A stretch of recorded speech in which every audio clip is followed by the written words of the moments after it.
Stock market for beginners আমাদের আজকে সেশনে সবাইকে স্বাগতম।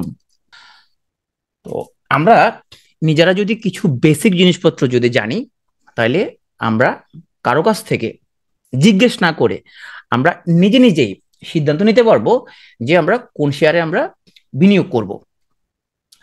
তো এখানে আমরা আজকের যে সেশনে আমরা যে জিনিসগুলো শিখবো, আমরা বেসিক কিছু টার্মিনোলজি নিয়ে কথা বলবো। তবে এখানে আজকে সবকিছু কিন্তু আমরা আজকে শিখতে পারবো না, কারণ আমাদের সেশনটা আমরা ঠিক করছি প্রতি শুক্র এবং শনিবার রাত 11টা শুরু করবো, মোটামুটি 12টা পর্যন্ত আমরা এখানের মধ্যে থাকবো। আর আগে সেশনটা আমরা টানা 2 দিন নিতাম, সেখানে আমরা দেখি যে টানা 2 দিন এরকম সেশন নিলে অনেকেই মনোযোগ ধরে রাখতে পারে না, প্লাস অনেকেই তার লার্নিংটা ততটা সলিড হয় না। তো আমরা অল্প অল্প করে শিখবো। মোটামুটি আমাদের হচ্ছে যে 7 থেকে 8টা সেশনের মতো আমাদের লাগবে। ওকে, আমরা অল্প অল্প করে শিখবো, এবং যারা একেবারে শূন্য লেভেলে, যারা কিচ্ছু জানে না, আমার দৃঢ় বিশ্বাস তারাও এখান থেকে অনেক উপকৃত হবে। আর সেশনটা কন্টিনিউ করার সুবিধার্থে আপনাদের যে প্রশ্নগুলো কোথাও লিখে রাখতে পারেন। সেশনের শেষে আমি আনসার দেওয়ার ট্রাই করবো, আর সেশনের মাঝখানে আমি আমি অনেকগুলো প্রশ্ন করব, সেগুলো আপনারা একটু কমেন্ট করার ট্রাই করবেন। হ্যাঁ, আর যেহেতু এখানে সেশনগুলো হচ্ছে ওয়ার্কশপের মতো হবে, সুতরাং টিপিক্যাল লেকচারের মতো হবে না। এখানের মধ্যে আমরা নিজেরা সেশন দেখব এবং এট দ্য সেম টাইম আমরা সেটা প্র্যাকটিসও করব। যদি কারো পক্ষে সম্ভব হয়, আপনি দুটো ডিভাইস রাখতে পারেন। একটা ফোনে আপনি এখানের মধ্যে আমাদের সেশনটা দেখলেন, এবং আমরা এখানের মধ্যে হোমওয়ার্ক যেটা দিব সেটা হচ্ছে আপনি আরেকটা ডিভাইসের মধ্যে প্র্যাকটিস করলেন। দুটো ফোন হতে পারে, বা আপনার ল্যাপটপে দেখলে আরেকটা ফোন আপনি হাতে রাখতে পারেন। আর সবাই আমরা চেষ্টা করব যে লাইভ সেশনগুলোতে জয়েন করার জন্য, কারণ রেকর্ডিং দেখাটা এটা অনেক সময় বিরক্তি করে, এবং রেকর্ডিং দেখে আসলে কোনো কিছু শেখা যায় না। আর আমি আগে ক্ষমা চেয়ে নিচ্ছি, এখানের মধ্যে অনেকে আছেন যারা আমার সিনিয়র অনেক। তো যেহেতু আমি পিটিওতে ক্লাস নেই, এখানের মধ্যে সবসময় স্টুডেন্টদেরকে তুমি করে বলতে অভ্যস্ত। তো আমি যদি খুব ভুল করে বলে ফেলি, আমি খুবই দুঃখিত সেজন্য, যেহেতু এখানের মধ্যে অনেকেই আছেন আমার চেয়ে অনেক সিনিয়র। প্রথমে আমরা হচ্ছে যে জানার চেষ্টা করবো যে স্টক মার্কেট বা শেয়ার বাজার জিনিসটা আসলে কি। এই প্রশ্নটা যদি আমরা করি, বিভিন্ন রকম অ্যান্সার পাওয়া যাবে। আহ, আমরা যদি এখন কালকে সকালবেলা আমরা হচ্ছে রাস্তায় গিয়ে আমরা 10জন মানুষকে জিজ্ঞেস করলাম যে স্টক মার্কেট কি, অন্তত 5জন মানুষ বলবে স্টক মার্কেট মানে তো জুয়া। এটা তো পুরো জুয়া, এখান থেকে তো কোনো লাভ এখান থেকে করা যায় না। এবং কয়েকজন বলবে স্টক মার্কেট মানে তো ফাটকাবাজি, এগুলো তো ফাটকা ব্যবসা। হ্যাঁ, এবং এটা শুধুমাত্র যে আমাদের যারা পড়াশোনা কম করছে তারা না, খুবই শিক্ষিত জনগণ এবং সরকারি চাকরি করছে বিসিএস কাটার লোকজনকে আমি এই ধরনের কথা বলতে শুনছি, স্টক মার্কেট মানে তো ফাটকাবাজি, এগুলো ফাটকা ব্যবসা, এবং স্টক মার্কেট মানে হচ্ছে যে জুয়া। এবং একটা বিশাল অংশ বলবো যে আপনাকে যে স্টক মার্কেটে গেলে লস ছাড়া লাভ হবে না কোনোদিন। এটা কিছুটা ট্রু।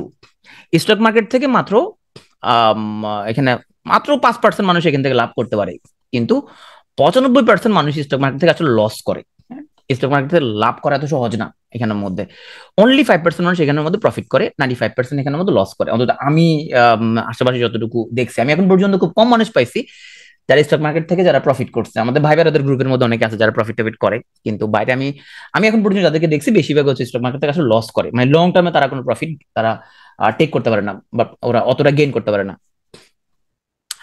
এখন আমি হচ্ছে যে প্রথম প্রশ্নটার আনসার দিই, স্টক মার্কেট মানে আসলে জুয়া কিনা, জুয়ার সাথে স্টক মার্কেটের কোনো পার্থক্য আছে কিনা। ডেফিনেটলি পার্থক্য আছে। স্টক মার্কেটে বিনিয়োগকারী এবং জুয়ারির মধ্যে পার্থক্য হচ্ছে যে গ্যামলার মানে যে জুয়া খেলে। আবার স্টক মার্কেট জুয়া হইতে পারে, কখন হইতে পারে আমি বলি। গ্যামলার হচ্ছে তার টাকা দিয়ে এখানের মধ্যে সে কি করে প্লে করে, এবং রিস্কটা হচ্ছে তার গেম, এবং সে লাকের উপর ডিপেন্ড করে। মানে লাক যদি তাকে ফেভার করে তাহলে সে জিতলো, লাক তাকে ফেভার না করলে সে এখানে জিতবে না। তার নিজের সিদ্ধান্ত নেওয়ার কিছু নেই এখানের মধ্যে, পুরো জিনিসটা লাকের উপর ডিপেন্ডেন্ট। কিন্তু একজন বিনিয়োগকারী উনি কিন্তু জুয়ারি না, উনি মার্কেট নিয়ে পড়াশোনা করে, ওনার নলেজ আছে, ওনার এক্সপার্টিজ আছে, এবং পড়াশোনা করে উনি কিছু ব্যবসায় বিনিয়োগ করে। উনি হচ্ছেন খুবই কনসাস একজন প্লেয়ার, এবং ওনার বিনিয়োগের উপর ওনার পুরোপুরি কন্ট্রোল আছে। তার মানে ইনভেস্টর এবং গ্যামলার কিন্তু সেম জিনিসটা। এখন আমাদের দেশে স্টক মার্কেটে বেশিরভাগই জুয়া খেলতে আসে। কেমনে আসে? ও আসলে যে শেয়ারটা কিনতে জানেও না যে শেয়ারটা সে কেন কিনতেছে, সে ব্রোকারকে জিজ্ঞেস করে যে আমি কি কিনবো। তো ব্রোকার বলে যে এখন ব্রোকার কোনগুলো বিক্রি করতে বলবে। ব্রোকার তো তার কাছ তো স্টক মার্কেটে পড়াশোনা করে না। আমি বেশিরভাগ ব্রোকারকে দেখছি স্টক মার্কেট নিয়ে তারা কোনো পড়াশোনায় নাই। সে হচ্ছে যে বাইসেল করে এখানের মধ্যে। এখন সে কোনটা কিনতে বলবে, সে ওটাই কিনতে বলবে যেটা তারা কিছু কিনে রাখছে, বা তাকে আরেকজন হয়তো সেলার বলে রাখছে যে এগুলো হচ্ছে যে আপনি সেল করবেন। হ্যাঁ, তো যখন জিজ্ঞেস করা হয় যে আমি কি কি বাই করব, সে কি করে, যে সেলার বলে রাখছে সেল করার জন্য, সেগুলো হয়তো তাকে বাই করতে বলে, এখানে তার হয়তো কোনো ইন্টারেস্ট জড়িত এখানের মধ্যে। অথবা আশেপাশের লোকজনকে জিজ্ঞেস করে, বন্ধু বান্ধবকে জিজ্ঞেস করে কি কিনতে পারি, বিভিন্ন ফেসবুক গ্রুপ আছে, টেলিগ্রাম গ্রুপ আছে, সেখানে জিজ্ঞেস করে কি কিনতে পারি, এবং অনেকে নানা রকম সাজেশন, এটা কিনেন সেটা কিনেন। হ্যাঁ, তো এটা কিন্তু গ্যামলিং এ, যে আরেকজনের কথার মধ্যে কিনা, কেন কিনতেছে, এটা বাড়বে, এটা 5 মাস পরে বাড়বে, 2 মাস পরে বাড়বে, 1 বছর পরে বাড়বে, এটা কিনে ফেলেন এটা। হ্যাঁ, এই জিনিসগুলো আসলে গ্যামলিং, এটা কোনোভাবে আসলে বিনিয়োগকারী না, এটা কোনোভাবে বিনিয়োগ না। এবং আমাদের দেশে বেশিরভাগ মানুষ আসলে গ্যামলার, ওরা কোনো পড়াশোনা না করে কেন কিনতেছে, কি কিনতেছে জানেও না, এই কোম্পানি কি ব্যবসা সেটাও সে জানে না, এই কোম্পানির কোনো ফ্যাক্টরি আছে কিনা, ফ্যাক্টরির উৎপাদন আছে কিনা সেটাও সে জানে না, এই কোম্পানির ম্যানেজমেন্ট কে আছে এখানের মধ্যে, এই ব্যাপারটা সে জানে না, সে জাস্ট জিজ্ঞেস করে কি কি কিনবো, আন্তাজি মন্তাজি সে কিনতে থাকে। তাহলে এটা হলো গ্যামলিং, আমরা কোনোভাবে গ্যামলিং এ জড়াবো না। এখন আমাদের মনের মধ্যে প্রশ্ন আসতে পারে যে আমরা এত কষ্ট যে করবো, স্টক মার্কেটে আমরা পড়াশোনা করবো, শিখবো, তো এগুলা করলে কি লাভ হবে কিনা, আসলে এগুলো, এই ধরনের পড়াশোনা কি আমাদেরকে আসলে কোনো প্রফিট দিবে? যে অনেকেই কথাটা বলে যে বাংলাদেশের মার্কেটে টেকনিক্যাল ফান্ডামেন্টাল কোন অ্যানালাইসিসই কাজে আসে না, এটা আপনারা অনেকের কাছে বলতে শুনবেন। এটা আমার একটা ফেসবুক পোস্টে একজন কমেন্ট করছিল, আমি কমেন্টে দেখিয়ে দিচ্ছি এখানের মধ্যে, এইটা শুনবেন। মোটামুটি আপনি যখন কাউকে যখন বলবেন স্টক মার্কেটে একটু পড়াশোনা করা উচিত, সে আপনাকে সেকেন্ড যে কথাটা বলবে, সে বলবে যে বাংলাদেশের মার্কেটে টেকনিক্যাল ফান্ডামেন্টাল কোন অ্যানালাইসিস কাজে আসে না। সিমস লাইক বাংলাদেশ হচ্ছে যে এটা পৃথিবীর মধ্যে কোনো দেশ না, এটা হচ্ছে মঙ্গল গ্রহের কোনো দেশ। আপনি এরপরে যদি তাকে পাল্টা যদি প্রশ্ন করেন যে ঠিক আছে আপনি যে বললেন টেকনিক্যাল ফান্ডামেন্টাল কোন অ্যানালাইসিস কাজে আসে না, তো আপনি কি কি শেয়ার কিনছেন, ওই শেয়ারগুলোর নামটা আমাকে একটু পাঠান, আমি তখন আপনাকে বলে দিব যে সে কোন ধরনের সে আজেবাজে শেয়ার কিনছে, আজেবাজে শেয়ার কিনে সে বলতেছে এরপরে যে টেকনিক্যাল ফান্ডামেন্টাল কোন অ্যানালাইসিস কাজে আসে না। বাংলাদেশের মার্কেটে 400-র মতো কোম্পানি আছে, তার মধ্যে খুব ভালো পারফর্মিং শেয়ার বা ইনভেস্টমেন্ট করার মতো শেয়ার হচ্ছে যে মাত্র এখানের মধ্যে 10 থেকে 12টার মতো শেয়ার, বা ম্যাক্সিমাম 15টা, ম্যাক্সিমাম 15টা শেয়ার আছে যেগুলোর মধ্যে ইনভেস্ট করা যায়। বাকি 385টা শেয়ার এগুলো বিনিয়োগযোগ্য না, এগুলো এগুলো বিনিয়োগ করা মানে ভয়ঙ্কর রকমের রিস্ক নেয়া। এখন সে ভালো কোম্পানিতে বিনিয়োগ না করে সে ওই 385 এর মধ্যে বিনিয়োগ করে এরপর যদি বলে যে মার্কেটের মধ্যে ফান্ডামেন্টাল টেকনিক্যাল কোন অ্যানালাইসিস কাজ করে না, তখন তো এটা খুবই দুঃখজনক। আরেকটা প্রশ্নের আসলে অ্যান্সার দেই, সেটা হচ্ছে যে আমার টাকা আছে, আমি তো এখানের মধ্যে আমি কেন স্টক মার্কেটে বিনিয়োগ করব, আমি তো চাইলে হচ্ছে যে গত সেশনে যারা ছিলেন আমি বলছিলাম যে বন্ডে বিনিয়োগ, হ্যাঁ বন্ড, তারপরে হচ্ছে সঞ্চয়পত্র, এফডিআর, হ্যাঁ, তো আমি তো চাইলে এই জিনিসগুলো হচ্ছে যে আমি বিনিয়োগ করতে পারি আমি, হ্যাঁ, আমি খামাখা স্টক মার্কেট হচ্ছে কেন বিনিয়োগ করব। আরেকটা জিনিস সেটা হচ্ছে যে গত সপ্তাহে আমি অনেককে হচ্ছে যে আমি বলছিলাম যে আপনারা হচ্ছে যে ভিউ অ্যাকাউন্ট খোলার জন্য আমি বলছিলাম যে আমার আইডিএলসি এবং লঙ্কা বাংলা দুই জায়গায় হচ্ছে আমার ভিউ আছে, বাট আমি এখন মেনটেন করি লঙ্কা বাংলা, যেহেতু ওদের অ্যাপটা অনেক ভালো। তো আমাকে একজন বলল যে একজনের তাকে বলল যে আপনি এমন সব শেয়ার কিনবেন যে আমার 1 টাকা যাতে লস না হয়, 1 টাকা যাতে লস না হয় এরকম শেয়ার আমাকে কিনে দেন। এখন বাস্তব হচ্ছে যে কোনো ব্যবসার মধ্যে কি আছে, যে কোনো ব্যবসার মধ্যে একটু হলো রিস্ক আছে, যে কোনো ব্যবসাতে অবশ্যই রিস্ক আছে, কোনো ব্যবসায় আসলে রিস্ক ফ্রি না। রিস্ক ফ্রি ইনভেস্টমেন্ট যদি আপনি করতে চান সেক্ষেত্রে আপনাকে বন্ড কিনতে হবে, সঞ্চয়পত্র কিনতে হবে, এফডিআর করতে হবে। হ্যাঁ, ধর্মীয় অ্যাসপেক্টে অনেকে আবার হচ্ছে যে বন্ড সঞ্চয়পত্র বা এফডিআর করতে পছন্দ করে না। হ্যাঁ, এখন অনেকের মতামত হচ্ছে এরকম যে আমি কোনো রিস্ক নিতে চাই না, কোনো রিস্ক নিতে চাই না, আবার আমি সুদও হচ্ছে নিতে চাই না। হ্যাঁ, এই কথাটা খুবই কন্ট্রাডিক্টরি, এটা খুবই কন্ট্রাডিক্টরি, যে হচ্ছে যে আমি বাচ্চা নিতে চাই, আমার বাচ্চা লাগবে, কিন্তু আমি কারোর সাথে ফিজিক্যাল রিলেশন করতে চাই না, ব্যাপারটা অনেকটু এরকম, তাই না, যে এটা তো পসিবল না। এখন আমি অনেক মানুষ পাইছে যারা হচ্ছে বলে যে আমি হচ্ছে যে ব্যবসা করতে চাই, ঠিক আছে, কিন্তু 1% রিস্ক আমি নিতে চাই না, তাহলে হচ্ছে সে বন্ড কিনতে পারে, সঞ্চয়পত্র কিনতে পারে, ব্যাংকে এফডিআর করতে পারে, এখানে 0% রিস্ক নাই। হ্যাঁ, এখানের মধ্যে রিস্ক আছে। এখন আপনি যদি পদ্মা ব্যাংকে যদি অ্যাকাউন্ট খুলেন, তারপরে আরো কিছু ব্যাংক আছে বাংলাদেশে যেগুলো হচ্ছে যে খুব খারাপ পারফর্মিং ব্যাংকগুলো, তারপরে বেক্সিমকো কিছু সুকুক চালু করছিল, তার বেক্সিমকো কিছু 15% ইন্টারেস্টে বেক্সিমকো একটা বন্ড ছাড়ছিল। আমাদের অনেক কিছু জিজ্ঞেস করছে ভাই এটা কিনবো কিনা, আমি বলে অসম্ভব, এটা এটা তুমি কেন কিনবে এটা, কারণ হচ্ছে যে মার্কেটে হচ্ছে যে সুদের হার ব্যাংক থেকে লোন নিলে 13% সুদে সে লোন নিতে পারে, তোমার কাছে 15% তোমাকে সে কেন দিবে? নিশ্চয়ই এখানে আমাদের ঘাপলা আছে। এখন এই ধরনের বন্ড কিনলে বা এই ধরনের ব্যবসা, এই ধরনের ব্যাংকে যদি কেউ এফডিআর করে বা এই ধরনের বন্ড যদি কিনে, এখানে কিন্তু পুরো ক্যাপিটাল কিন্তু যাওয়ার সম্ভাবনা আছে, এখানে কিন্তু লস করার সম্ভাবনা আছে। হ্যাঁ, বন্ড বা এফডিআর উল্টাপাল্টা। হ্যাঁ, Beximco unsecured zero coupon bond, right, 15%। মাহবুব ভাই যেটা বলছে, যেটা আমি কিন্তু আমাদের কিছু স্টুডেন্ট আমাকে জিজ্ঞেস করতে, ভাই 15% এটা কি বিনিয়োগ করবে? না, অসম্ভব ব্যাপার।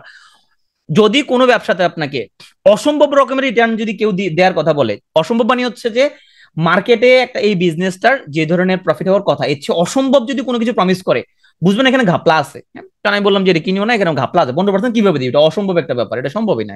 হ্যাঁ, তাইলে সে যদি মনে করে সে হচ্ছে যে 0% রিস্কও নিবে না, তাহলে সেই ক্ষেত্রে তার কোনো রকম ব্যবসাতে জড়ানো ঠিক হবে না, সেটা স্টক মার্কেটও কোনো ব্যবসাতে সে জড়ানো ঠিক হবে না। তো ভাই আপনি তো প্রথমে সেশনের আগেই তো হচ্ছে একটা আমাদের ভয় লাগাই দিলেন যে কোনো ব্যবসাতে রিস্ক থাকে। তাহলে আমরা কি করব? আমরা যেটা করতে পারি, আমরা রিস্ক মিনিমাইজ করার জন্য সর্বোচ্চ চেষ্টাটা করতে পারি। আমরা এমন ব্যবসাতে বিনিয়োগ করব যে ব্যবসার মধ্যে রিস্ক অনেক কম, এবং আমরা যদি একটা ভালো ব্যবসাতে যদি বিনিয়োগ করি, সে ভালো ব্যবসা 1 বছর 2 বছর খারাপ হয়ে যেতে পারে, আমরা সেই খারাপ সময়টা মেনে নিব, কারণ আমরা জানি আমি এই ব্যবসাতে বিনিয়োগ করছি হয়তো 5 বছরের জন্য, আমি বিনিয়োগ করছি হয়তো 10 বছরের জন্য। হ্যাঁ, আমি জানি যে 5 বছর বা 10 বছর পরে তো আমি ঠিকই এখান থেকে প্রফিট নিয়ে বেরোতে পারবো। একটা বিষয় খেয়াল রাখেন, আমরা যখন ব্যাংকে যখন ডিপিএস করি তখন মাসে মাসে টাকা রাখি, তাই না? ধরলাম মাসে আমরা 5,000 টাকা করে রাখতেছি। 5,000 টাকা করে আমরা 1 বছরে কত? 1 বছর হচ্ছে আমরা 60,000 টাকা আমরা রাখলাম। 5 বছর কত? এখানের মধ্যে আমরা অ্যারাউন্ড 3 লাখ টাকা হচ্ছে জমলো। এখন আপনার ব্যাংকে ডিপিএস এর রেট কেমন? ব্যাংকে 6.5% বা 7% এরকমই, তাই না? তাহলে 3 লাখ টাকা ব্যাংক হচ্ছে যে মোটামুটি আমাকে 5 বছর পরে ব্যাংক হয়তো আমাকে 3,30,000 বা 3,40,000 এরকম একটা অ্যামাউন্ট ব্যাংক আমাকে দিবে, 3,40,000 এরকম দিবে।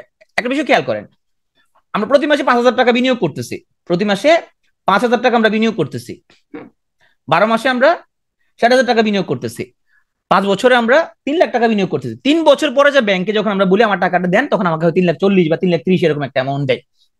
এখন আমি যদি একজনকে যদি বলি যে তুমি হচ্ছে যে ব্যাংকে তুমি ডিপিএস না করে এটা কাজ করবা, তুমি প্রতি মাসে 5,000 টাকার ভালো শেয়ার কিনবা, হয় গ্রামীণ ফোন, স্কয়ার ফার্মা, ম্যারিকো এরকম একটা শেয়ার কিনো, সে কি করবে? সে প্রথম মাসে কিনলো 5,000 টাকার, সে যখন দেখবে 15 দিন পরে, আচ্ছা এখানে কি আমরা কি চেক করি, প্রতি মাসে কি চেক করি যে আমার ব্যালেন্সটা কত হইলো? 2 মাসে 10,000, 3 মাসে 15,000, 4 মাসে 20,000, আমার প্রতি মাসে কত প্রফিট হয়েছে আমরা চেক করার কোনো সুযোগ থাকে ব্যাংকে?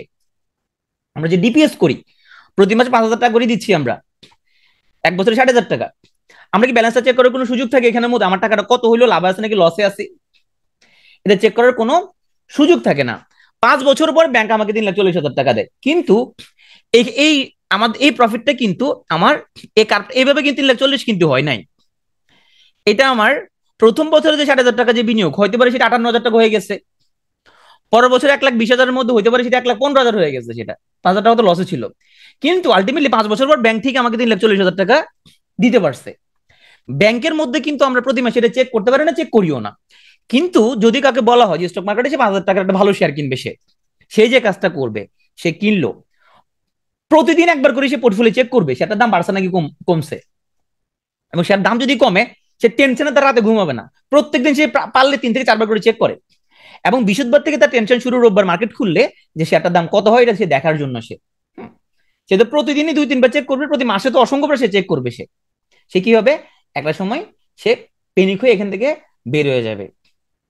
কিন্তু কোনো ভালো শেয়ারে সে যদি বিনিয়োগ করতো 5 বছরে সে 3 লাখ টাকা যদি বিনিয়োগ করতো যে কোনো ভালো শেয়ারে, সে ডিভিডেন্ড সহ মোটামুটি সে একদম কমপক্ষে 4.5 লাখ থেকে 5 লাখ টাকা পাইতো সে, যে কোনো ভালো শেয়ারে যদি সে বিনিয়োগ করতো 5,000 টাকা করে প্রতি মাসে 5 বছরে, সে 4.5 লাখ টাকা, 4.5 লাখ থেকে 5 লাখ টাকা সে পাইতো। কিন্তু সে করতে পারবে না, কেন করতে পারবে না? কারণ সে তার ইমোশনকে কন্ট্রোল করতে পারে না, সে প্রতিদিন একবার করে চেক করে পোর্টফোলিও দাম বাড়ছে নাকি কমছে। তাহলে এখানের মধ্যে আমাদের বুঝতে হবে, আমরা যদি কোনো ভালো ব্যবসা বিনিয়োগ করি, এখানে আমার স্টকের দামটা কমতেও পারে, কমলে তো সমস্যা না, কমলে আমি কিনবো, আমি তো সেম অ্যামাউন্টে যদি কিনি আমার দাম কমলে তো অসুবিধা না, আমি আরো বেশি পিস পাবো, দাম কমা মানে আমার একটা অপরচুনিটি। কিন্তু দাম কমার এই টেনশনটা আমরা নিতে পারি না। আগে কি মনে করি আমরা যে আমি যা কিনতেছি এটা টানা বাড়তে হবে, এটা কোনোদিনের দাম কমা যাবে না, সো এটা কোনোভাবে স্টক মার্কেটে পসিবল না। এরকম যদি কারো চিন্তা ভাবনা থাকে যে আমি হচ্ছে এখানের মধ্যে আমি যে শেয়ারগুলো কিনবো টানা শুধু দাম বাড়তে থাকবে, তাহলে স্টক মার্কেট কোনোভাবে তার জন্য না। ওকে, তাহলে আমরা ব্যবসাতে যদি রিস্ক থাকে, সো আমরা তাহলে কি করব? আমরা এমন কোন কোম্পানিতে বিনিয়োগ করব না যেই কোম্পানিতে বিনিয়োগ করলে আমাদের টাকাটা রিস্কে থাকবে। আমরা এমন কোম্পানিতে বিনিয়োগ করব যাদের ব্যবসা 1 বছর 2 বছর খারাপ গেল, সে আবার কামব্যাক করতে পারবে, এবং লং টার্মে আমরা 5 বছর 10 বছর হরাইজনে এই কোম্পানিটা অবশ্যই ভালো করবে। আমরা এই ধরনের কোম্পানিতে আমরা বিনিয়োগ করব। ভালো কোম্পানিতে যদি কেউ লং টার্ম হরাইজনে যদি কেউ বিনিয়োগ করে, সেক্ষেত্রে তার লস হওয়ার সম্ভাবনা খুবই কম, খুবই কম। এখানে আরেকটা জিনিস আমি বলি, সেটা হচ্ছে যে আমরা অধিকাংশ মানুষ আমরা কি করতে চাই? আমরা আয় করতে চাই। অধিকাংশ মানুষ চাই আয় করতে, শুধু আয় না, কুইকলি আয় করতে চাই আমরা, খুব তাড়াতাড়ি ধনী হতে চাই আমরা।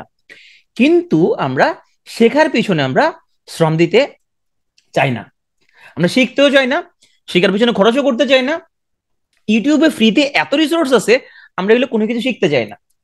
অনেক স্টক মার্কেটে শুধু এই জন্য আসে যে ভাই আমি টাকাটা বিনিয়োগ করলে 1 মাসের মধ্যে ডাবল করে দেওয়ার জন্য, মানে ডাবল একটা আইটেম দেন, 1 মাসের মধ্যে আমি ডাবল করে ফেলবো। কিন্তু এটা পিছনে তার ইফোর্ট দেয়া, তার হচ্ছে সময় দেয়া, এটা কোনোভাবে সে দিতে চায় না। যেমন আজকের ওয়েবিনার আমাদের এখানে আমরা জয়েন করছি মোটামুটি 452 জন। আমরা 7-8টা সেশন না, আমরা হচ্ছে যে কালকে এখানে লোকজন হয়ে যাবে হয়তো 300 থেকে 350। আগামী সপ্তাহে এখানে লোক হবে 200-র মতো, তারপরের সপ্তাহে 100-র নিচে, এবং তারপরের সপ্তাহে এখানে বেশিরভাগ লোকজনকে আর পাওয়া যাবে না। এটা হচ্ছে আপনারা কোথায় লিখে রাখতে পারেন, আমি যেটা বলছি উল্টা পাল্টা বলছে কিনা।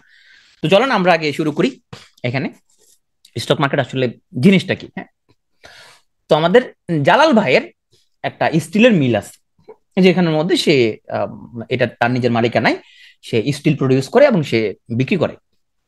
এখন জালাল ভাই উনি 1 কোটি টাকা মূলধন নিয়ে তার স্টিলের ব্যবসাটা শুরু করছে। এখানের মধ্যে কোনো কিছু যদি না বুঝেন তাহলে আমাকে বলবেন, আমি বুঝা দেওয়ার ট্রাই করবো। কিন্তু যদি না বুঝেন কোনো কিছু, তাহলে আপনি এখানের মধ্যে ভালো করতে পারবেন না। প্রতিটা জিনিস নিজের মধ্যে আত্মস্থ করতে হবে। তাহলে 1 কোটি টাকা মূলধন নিয়ে সেই স্টিলের কারখানাটা শুরু করছে। কোম্পানির নাম হচ্ছে জালাল প্রাইভেট লিমিটেড কোম্পানি। কেন প্রাইভেট প্রাইভেট কোম্পানি কেন? কারণ এখানে জালালের বিনিয়োগ আছে শুধুমাত্র, এখানে আমরা আমজনতার কোনো বিনিয়োগ নাই। এই জন্য কোম্পানির নাম হচ্ছে জালাল প্রাইভেট লিমিটেড কোম্পানি। দেখেন, জালাল প্রাইভেট কোম্পানি। এখন জালাল চিন্তা করলো ও তো 1 কোটি টাকা দিয়ে সে একটা কোম্পানি খুলছে, তাইলে এখন মানুষের কাছ থেকে সে আরো মূলধন সংগ্রহ করতে চায় তার ব্যবসাটা আরো বড় করার জন্য। পারে না? আপনি একটু মনোযোগ দিয়ে শুনেন, আমি স্টক মার্কেট কি সেটা আলোচনা করতেছি। তো জালাল মূলধন এখন সংগ্রহ করবে কিভাবে? জালাল যেটা করলো, ওর আরো 1 কোটি টাকা দরকার। 1 কোটি টাকা ওর আছে, ওর মূলধন আছে, ওর ব্যবসা সে করতেছে অলরেডি, ওর আরো 1 কোটি টাকা দরকার। এখন জালাল সে চাচ্ছে যে তার কোম্পানিকে স্টক মার্কেটে লিস্টেড করে সে আরো 1 কোটি টাকা কালেক্ট করবে। এখন 1 কোটি টাকা সে কালেক্ট করবে কিভাবে? জালাল বলল যে আমি 10 লাখ শেয়ার বিক্রি করব, মানে আমি হচ্ছে আমার কোম্পানি, আমি 1 কোটি টাকা হচ্ছে আমি মার্কেট থেকে তুলবো। এই 1 কোটি টাকার জন্য আমি 10 লাখ শেয়ার হচ্ছে মার্কেটে দিব, এবং একটা শেয়ারের দাম হচ্ছে 10 টাকা। এই 10 টাকা হচ্ছে ফেস ভ্যালু। হ্যাঁ, বাংলাদেশ মার্কেটে আগে শেয়ারের ফেস ভ্যালু 100 টাকা ছিল, এখন ফেস ভ্যালু হচ্ছে 10 টাকা। তো জালাল চিন্তা করলো যে সে মার্কেট, এখানে আমি প্রসেসটা বলতেছি না যে এটার জন্য সে কোথায় স্টক এক্সচেঞ্জে সে যাবে, আমি অত কঠিন প্রক্রিয়ার মধ্যে যাব না যে লিস্টিং প্রক্রিয়া কি। হ্যাঁ, সেটা আমাদের না জানলেও চলবে, কেমন লিস্টিং করে, কারণ নিশ্চয় আমরা এখানে কেউ লিস্টিং করার জন্য কেউ লিস্টিং করতেছি না। হ্যাঁ, তাহলে জালাল 1 কোটি টাকা মার্কেট থেকে তুলবে। তোলার জন্য কি লাগবে? তার 10 লাখ শেয়ার সে জনগণকে দিতে হবে। একটা শেয়ারের দাম কত? 10 টাকা। এইভাবে সে 1 কোটি টাকা কালেক্ট করতে হবে। এখন সে যখন প্রসপেক্টাস দিল, পত্রিকা বিজ্ঞাপন দিল, ওয়েবসাইটে দিল যে জালাল কোম্পানি তারা 10 লাখ শেয়ার মার্কেটে ছাড়বে, একটা শেয়ারের দাম 10 টাকা। হ্যাঁ, 100 জন ব্যক্তি এই শেয়ারগুলো কিনে নেওয়ার জন্য আবেদন করলো। কতজন ব্যক্তি? 100 জন ব্যক্তি। আচ্ছা, সে 10 লাখ শেয়ার যদি মার্কেটে যদি বিক্রি করতে চায়, সে টাকা তোলার জন্য 100 জন ব্যক্তি যদি আবেদন করে এই শেয়ারগুলো নেওয়ার জন্য, তাহলে এই 100 জন ব্যক্তি একজনের ভাগে কয়টা করে শেয়ার পড়বে? 100 জন ব্যক্তি আবেদন করলো যে ঠিক আছে আমি জালালের কোম্পানি শেয়ারগুলো আমরা নিতে চাই। 100 জন ব্যক্তি তারা হচ্ছে যে প্রত্যেকে তারা কয়টা করে শেয়ার পাবে? 10,000। প্রত্যেকে তারা হচ্ছে যে 10,000 শেয়ার পাবে। এখন একটা শেয়ারের দাম হচ্ছে 10 টাকা, একটা শেয়ারের দাম 10 টাকা। তাহলে এই 100 জন ব্যক্তি প্রত্যেকে কত টাকা বিনিয়োগ করা লাগবে? 100 জন ব্যক্তি প্রত্যেকে কত টাকা বিনিয়োগ করা লাগবে?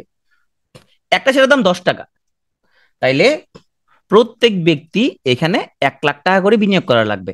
তাহলে প্রত্যেকের কাছ থেকে জালাল ভাই 1,00,000 টাকা করে নিল। আমি এখানে হিসাবে সুবিধার্থে ধরছি যে প্রত্যেকের সমান, হ্যাঁ, হিসাবে সুবিধার্থে ধরলাম এখানের মধ্যে।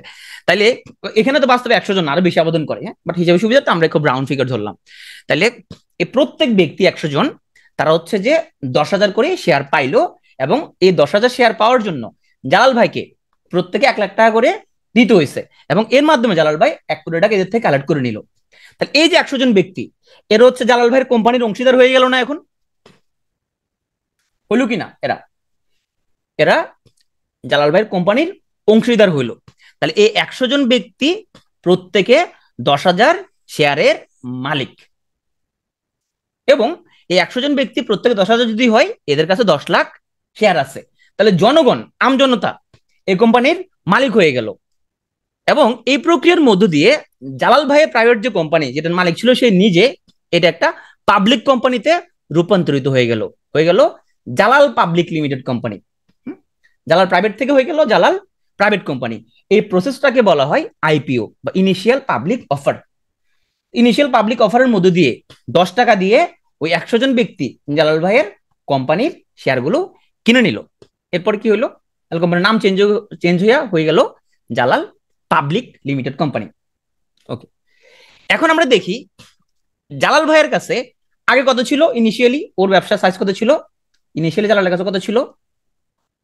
1 কোটি টাকা ছিল, তাই না? 1 কোটি টাকা ছিল জালালের কাছে আগে।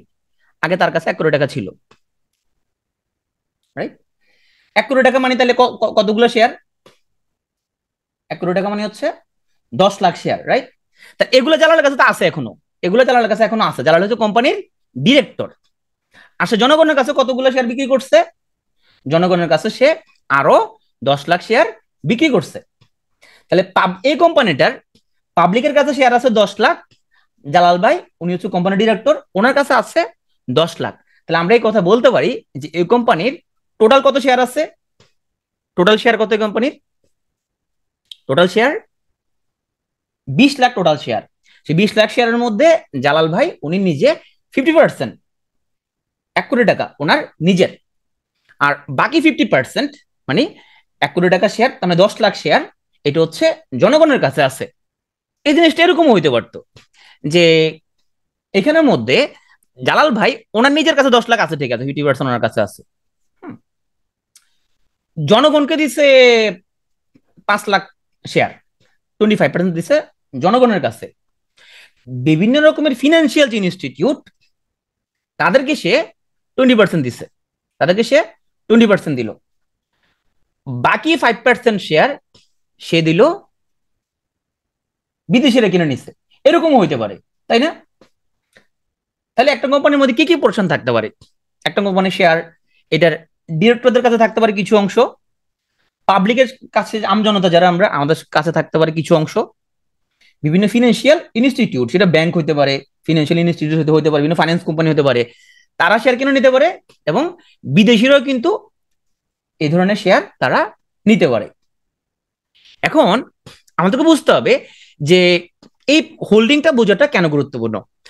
আচ্ছা, ধরেন একটা কোম্পানি তার মালিক যারা, মালিকদের কাছে কিন্তু মালিকরা কিন্তু সেই কোম্পানি শেয়ার হোল্ড করতেছে না। যদি কোম্পানিটা ভালো হয় তাহলে মালিক পক্ষ নিজের কাছে শেয়ারটা বেশি রাখবে না কম রাখবে? মালিক পক্ষ নিজের কাছে শেয়ার বেশি রাখবে না কম রাখবে? যদি কোম্পানি ভালো হয়, কোম্পানি ভালো হলে মালিক পক্ষ নিজের কাছে শেয়ারটা বেশি রাখবে। আর নিজে তো নিজের ব্যবসার ফাঁক ফোকর সে বুঝে, যদি ফাঁক ফোকর সে বুঝে তাহলে সে কি করবে? আস্তে করে শেয়ার আস্তে আস্তে সে বিক্রি করে দিবে, সে তার শেয়ারটা সে কমায় ফেলবে। যদি ভালো কোম্পানি যদি হয়, ডিরেক্টরদের শেয়ারটা বেশি থাকবে। আচ্ছা, ফরেন শেয়ারটা কি অবস্থা? বিদেশিরা যখন বিনিয়োগ করবে, ওরা আমাদের মধ্যে হুজুগে বিনিয়োগ করবে না ভালো কোম্পানিতে বিনিয়োগ করবে? ভালো কোম্পানিতে বিনিয়োগ করবে। তাহলে কোন কোম্পানিতে ফরেন ইনভেস্টমেন্ট থাকা কি অনেক ভালো। তাহলে এইটা আমরা শিখে গেলাম যে বিদেশি কোম্পানিতে বিদেশি বিনিয়োগ যদি থাকে কোনো কোম্পানিতে, আমরা বুঝবো এটা ভালো। যত বেশি বিদেশি বিনিয়োগ বুঝবো যে এরা নিশ্চয়ই ভালো, নাহলে বিদেশিরা এটা কেন, এরা তো হুজুগে আমাদের মতো বিনিয়োগ করে নাই। ইনস্টিটিউট, এগুলো যারা চালায় তারা এই যে আমাদের মতো হাবলু বাবলু লোক না, ওরা অনেক পড়াশোনা করার লোক, তাই না? ওরা ফাইন্যান্স নিয়ে উচ্চতর ডিগ্রি নেওয়া লোক, এরকম লোকজন বিভিন্ন ইনস্টিটিউট তারা চালায়। তাহলে বিভিন্ন ইনস্টিটিউট যখন বিনিয়োগ করবে, বুঝতে হবে নিশ্চয়ই সেটা ভালো, ভালো নাহলে ইনস্টিটিউট বিনিয়োগ করবে না। তবে এখানে একটা ফ্যাক্টর দিয়ে তো বলা যাবে না, আমরা অনেকগুলো ফ্যাক্টর আমরা এখানের মধ্যে আমরা মিলাই, অনেক ফ্যাক্টর আমরা মিলাই, অনেক ফ্যাক্টর দিয়ে তখন আমরা আসলে ইয়া করি। মানে ইনস্টিটিউট কিনছে বলে সেটা ভালো শেয়ার, ফরেন কিনছে বলে সেটা এরকম না, এখানে অনেকগুলো আমরা ফ্যাক্টর আমাদেরকে দেখতে হয়। ওকে, এখন এই শেয়ারগুলো আমরা হোল্ডিং, কোন শেয়ারের কত পার্সেন্ট হোল্ডিং, এটা আমরা আসলে কিভাবে বের করি? আমরা এখানের মধ্যে একটা কাজ করি সবাই, আমরা ফোনের মধ্যে আমরা অনেক রকম অ্যাপ আছে। আমি নিজে যে অ্যাপটা ইউজ করি সেই অ্যাপটার কথা বলি, সেটা হচ্ছে স্টক নাও, একটা অ্যাপ আছে স্টক নাও। হ্যাঁ, আপনার একটু স্টক নাও অ্যাপটা একটু সবাই ফোনে একটা ইনস্টল করি। আর যারা পিসিতে তারা হচ্ছে স্টক নাও ওয়েবসাইটে আসতে পারেন, অথবা লঙ্কা বিডি ওয়েবসাইটেও আপনারা আসতে পারেন। লঙ্কা বিডি, লঙ্কা বাংলা ওয়েবসাইট, যে কোনো একটা ওয়েবসাইটে আসতে পারেন। হ্যাঁ, কারণ হচ্ছে লঙ্কা বাংলা দেখে নেবে অ্যানালাইসিস, অনেক কিছু ফ্রিতে দেখা যায় এখানের মধ্যে, ম্যাক্সিমাম জিনিস ফ্রি লঙ্কা বাংলায়। স্টক না তো অনেক কিছু ফ্রি না এখানে, বাট স্টক নাও একটা অ্যাপ আছে, ডিএসিরও অ্যাপ আছে, কিন্তু ওটা হলো ট্রেডিং করার জন্য, ওটা হচ্ছে ট্রেডিং করার জন্য। তাহলে এখন আপনাদেরকে আমি একটা দেখা দিচ্ছি, আমি বললাম যে আপনারা এখানের মধ্যে স্কয়ার ফার্মা এটার হোল্ডিং গুলো বের, কোনটা কত পার্সেন্ট হোল্ডিং এটা একটু সবাই আমরা বের করি। তাহলে আমি এখানের মধ্যে লিখি যে স্কয়ার ফার্মা, SQ। হ্যাঁ, স্কয়ার ফার্মা লিখলাম। আমরা এখন দেখবো একটু এটার কত পার্সেন্ট হোল্ডিং, দেখেন নিচে এই যে দেখেন এখানে শেয়ার হোল্ডিং আছে এখানের মধ্যে। হ্যাঁ, আমরা একটু দেখি যে উপরে লেখা যে এই কোম্পানিটার তাদের যে টোটাল শেয়ার হচ্ছে যে 88.65 কোটি, 88,65,00,000 তাদের শেয়ার আছে, টোটাল শেয়ার এই কোম্পানিটার। এই 88 কোটি টোটাল শেয়ারের মধ্যে এখানে ডিরেক্টরদের কাছে শেয়ার হচ্ছে এখানে 35%, 35.46, রাউন্ড করলে আমরা 35 ধরি এখানের মধ্যে। তার মানে 31 কোটির মতো শেয়ার ডিরেক্টরদের কাছে, সরকারের কাছে এদের কোনো শেয়ার নাই। বিভিন্ন ইনস্টিটিউট এদের কাছে শেয়ার হচ্ছে 15%-এর মতো, তার মানে 13 কোটির মতো। বিদেশি বিনিয়োগকারীদের কাছে শেয়ার আছে এখানে 14%-এর মতো, তার মানে এখানে প্রায় 13 কোটির মতো বিদেশি বিনিয়োগকারীদের কাছে শেয়ার আছে। আর আমজনতার কাছে শেয়ার আছে এখানে 36%-এর মতো, যেটা শেয়ারটা আমরা যদি টোটাল করি তাহলে সেটা হচ্ছে যে 31.5 কোটির মতো শেয়ার। লঙ্কা বাংলাদেশ দেখতে পারেন এখানের মধ্যে, আমরা যদি এখানে দেখি স্কয়ার ফার্মা যদি সার্চ দিই, তাহলে এখানের মধ্যে দেখেন এখানের মধ্যে এদের এখানেও ব্রেকআপ আছে, যে আমাদের এই যে দেখেন এদিকে যে ফরেন কত পার্সেন্ট, ইনস্টিটিউট সরকার কাছে নাই, স্পন্সর বা ডিরেক্টরদের কাছে আছে, এবং পাবলিকের কাছে আছে। হ্যাঁ, কোনটা কত পার্সেন্ট। আমরা যদি একটু যদি দেখি যে বাংলাদেশে